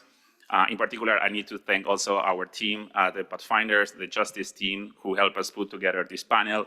And I hope that you will enjoy what we have to say. Finally, let me say that together with UNDP and Pathfinders, and in partnership with OECD, we serve as Secretariat of the Justice Action Coalition. The Justice Action Coalition is a multi-stakeholder, high-ambition coalition of countries and organizations championing for equal access to justice for all. Its guiding ambition is to close the global justice gap and to achieve measurable progress in justice outcome for people in communities by 2030 and beyond. The Justice Action Coalition is a platform for inspiration, dialogue, and action based on inclusion and diversity to bring together different voices, perspectives, and technical expertise on the rule of law and access to justice. The Justice Action Coalition, and we have here some material for you if you're interested to know more, come to look for me after the panel, have 4 work streams. The first one on data and evidence, the second one on strategy, programming, and innovation, a third work stream on communication, and a 4th work stream on finance for justice. Let me finalize this introduction saying that why advancing this agenda is relevant and how is this also engaged with the more broad work that is happening in New York. A month ago, a bit more than a month ago, head of states and government came together in New York to adopt the Pact for the Future. The Pact reaffirms the shared responsibility of all of us to accelerate the realization of the SDGs, including our commitment to building peaceful, just, and inclusive societies, provide access to justice for all, and building effective, accountable, and inclusive institutions at all levels, upholding human rights and fundamental freedoms. Today's conversation will be a step forward in that direction, and I'm eager to hear from our panelists and from you on new innovative strategies. And with this, let me now introduce the panelists that we will have this morning. The full bios are online, so I invite you, if you want to know more about their amazing careers, to go and check it on the website of the conference. But let me briefly introduce each of them. So we have with us Rebai Makanye Albake. Rebai is the Senior Advisor of Justice and Security for the Rule of Law, Security and Human Rights Team, Crisis Bureau of UNDP. We have Anushka Sinha, our young justice leader of Pathfinders. She's a social entrepreneur, human rights activist, and public speaker who has been advocating for gender and education equality since the age of 10. We have Aruna Roshni, Yoshi with us. She's the Joint Secretary of the Ministry of Law, Justice and Parliamentary Affairs, and National Project Director of the Access to Justice Project from Nepal. And we have also with us this morning Muhammad Isnur, Executive Director of Indonesia Legal Aid Foundation, and Martina Wayant, Public Analyst from OADC, who is joining also this morning. As I said, like all of them have a long bios with great achievements and a lot of engagement working on people-centered justice, and you will trace through their statement. So let me move now into the third round of questions for the panelists. And I will start with Martina. Martina, can you tell us about the OECD work in terms of building a business case for people-centered justice? What does it mean to build a business case? Why is this important and how it can be relevant for this region? Thank you very much, Fernando, and good morning, everyone. For the past decades, OECD has been advancing people-centered justice, contributing also to the SDG agenda. But at the very beginning, our work emphasized that justice is a public service like any other, also in line with the OECD framework on serving citizens. Through the exchange and collections of good practices globally and our analytical work, we have identified some key elements that shape a common understanding of people-centered justice. We have established a globally supported and universal framework through the OECD recommendation on access to justice and people-centered justice system, our policy framework, and also good practice principles. Those documents outline the key characteristics that justice systems should incorporate to be truly people-centered. As a basis, the recommendation also defines the access to justice as the ability for people, businesses, and communities to prevent conflicts and obtain effective, fair, equitable, and timely resolution to their legal and justice-related issues. The recommendation itself is also built around the foundational principle that sets purpose and culture of people-centered justice with 4 pillars: designing and delivering people-centered services, strengthening governance infrastructure, empowering people, but also fostering evidence-based planning, monitoring, and accountability. In the essence, it covers the why, what, and how of people-centered justice. In the first session, we heard some of the elements of what and how, but today I would like to focus on why. Why the case for people-centered justice is important, why it matters. At its core, the well-functioning justice systems are fundamental to driving economic growth, development, promoting social inclusion, and building public trust. While these benefits are widely accepted, we also heard in the first opening sessions, there was a pressing need to turn those ideas into compelling and evidence-based arguments. This way, we can better persuade stakeholders, governments, ministries of finance who hold the envelopes, international organizations, investors, public, to allocate resources toward justice initiatives, but also guide them how to do it in the most efficient and effective manner. At the OECD, we do it by exploring social and economic costs of the lack of justice, but also by highlighting the benefits of people-centered justice interventions. And at the heart of this work lies very simple but significant insight. Legal and justice issues are an inevitable part of our lives. At one point or another, almost everyone will encounter a justice problem, legal problem, whether related to health, employment, entrepreneurship, education, housing, family, because the law underpins nearly all areas of our lives, so it's only natural that justice and legal needs will arise. Certain groups, however, are more disadvantaged and more exposed to legal problems. Research shows that low-income individuals, people with disabilities, women, single parents, elderly encounter legal issues more frequently, but also face more severe consequences. For example, a single mom with a limited income is more likely already facing a legal issue related to family law or housing, but this very easily can spiral into other areas of her life as well, related to financial debt, unemployment, also any health-related issues. And this leads to another critical point, that legal problems rarely exist in isolation. They tend to trigger and cluster with other legal and non-legal problems. And when one problem triggers others, it's becoming harder and harder to escape so-called a vicious circle for already vulnerable populations. The consequences of such unresolved legal problems are far-reaching, bringing direct and indirect costs to individuals, to those affected, but also the society as a whole. At an individual level, unresolved legal problems can create what we refer to as a cycle of decline, where even a trivial legal issue can grow into larger, more complex challenges. For example, the World Justice Project survey found that the people who couldn't address their legal needs reported health problem issues, loss of income, unemployment, clearly linking them to the problem, to the initial legal problem they faced. And these effects can also go further and spill over other areas of life, contributing to illnesses, mental health problems, relationship breakdowns, and even substance abuse. What is important that these issues often will require services and intervention from sectors beyond the traditional understanding of justice. At a societal level, the unaddressed legal needs and justice needs can generate substantial costs.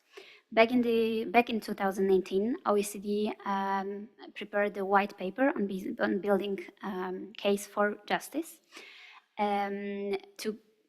It was our initial attempt to quantify the costs of unmet legal needs, and our estimate was that unresolved legal issues could cost societies anywhere between 0.0 to 3% of GDP annually.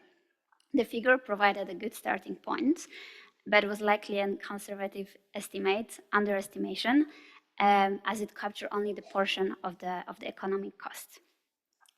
The number itself, however, was alarming and underscored the need for further investigation. And currently, OECD is leading the data and evidence workstream as part of the Justice Coalition, with a focus on developing a comprehensive business case report. With the support of the USAID, we are looking to refine our initial methodology and develop a robust body of evidence to strengthen the case for justice. To ensure that the report resonates globally, we are also including 4 diverse country case studies from different regions around the globe. So far, we have confirmed Canada and Colombia, but we are also discussing to add countries from Africa and Southeast Asia. While the work on the Under Justice Action Coalition takes an important overarching perspective and also brings this added value of the OECD to the global efforts on access to justice, specific justice reforms and initiatives require targeted and more individual approach. The OECD works closely with countries seeking support to provide specific evidence and advice on single justice initiatives or segments of the justice sector. As mentioned in the previous session, we recently collaborated with the Thailand Institute of Justice on the study on the cost of crime. And this study will be explored in detail and presented in greater detail as part of this conference tomorrow. So I encourage everyone who is interested to learn more to join the session tomorrow. And now it brings us to the point why it matters in Asia Pacific. So we recognize that the region is diverse with unique socioeconomic needs, development opportunities, and challenges. However, issues related to decision-making, investment, and resource allocation are common and universal, affecting this region and the world alike. Prioritizing potential benefits, tailoring approaches, and aligning with country and regional goals should be the guiding perspective here. It should be noted that investing in people-centered justice not only addresses the immediate needs or brings benefits to individuals, but also contributes to long-term social, economic stability and prosperity. We know that for Asian countries, the rapid economic growth often comes at the cost of economic, social, and environmental inequalities and depletion of resources. So this is also important to keep in mind that the well-being of societies goes beyond the GDP, and we hope that dimensions of housing, health, education, environment, civil engagement, but also family and the culture can be equally important. The people-centered justice intervention could serve here as one of the avenues to address any challenges and needs in these areas. The OECD is committed to supporting the region's development, seeing the region as one of our strategic priorities. We are pleased to see Thailand and Indonesia officially entering the OECD accession process, alongside increasing partnerships with other countries from the region. Also in the field of justice, the OECD stands ready to support the countries in the region in advancing people-centered justice reforms by offering our tools and methodologies related to people-centered justice reviews, tailored business case studies, and tailored implementation support. Thank you very much.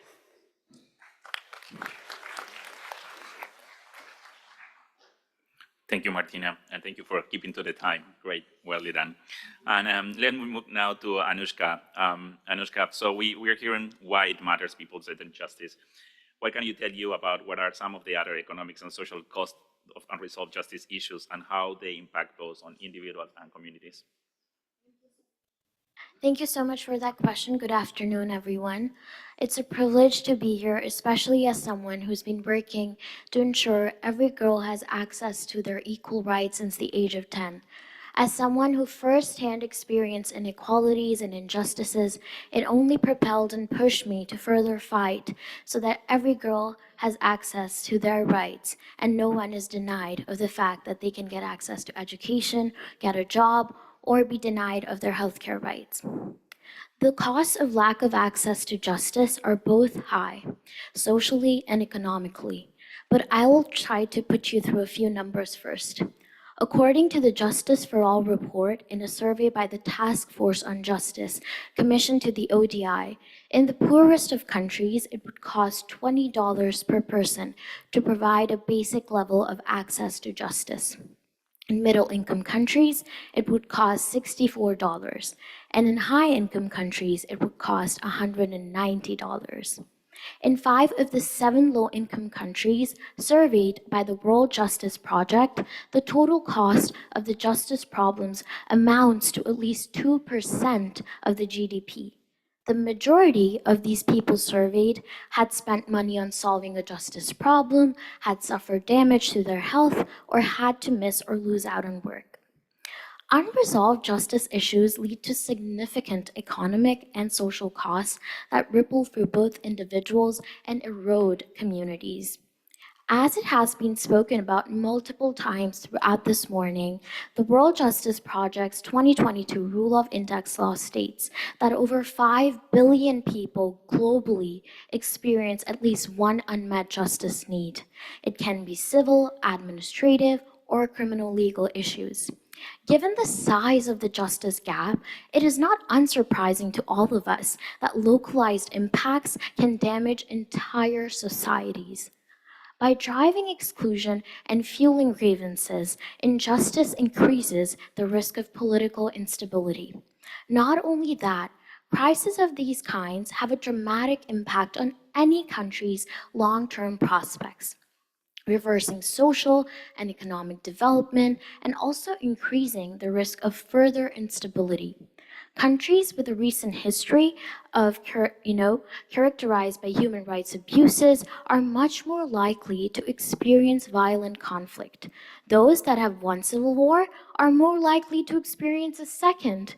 Violence deters investment and growth, a chain reaction, as Martina mentioned, that is only detrimental. The social consequences are equally severe, if not worse. These unsolved justice problems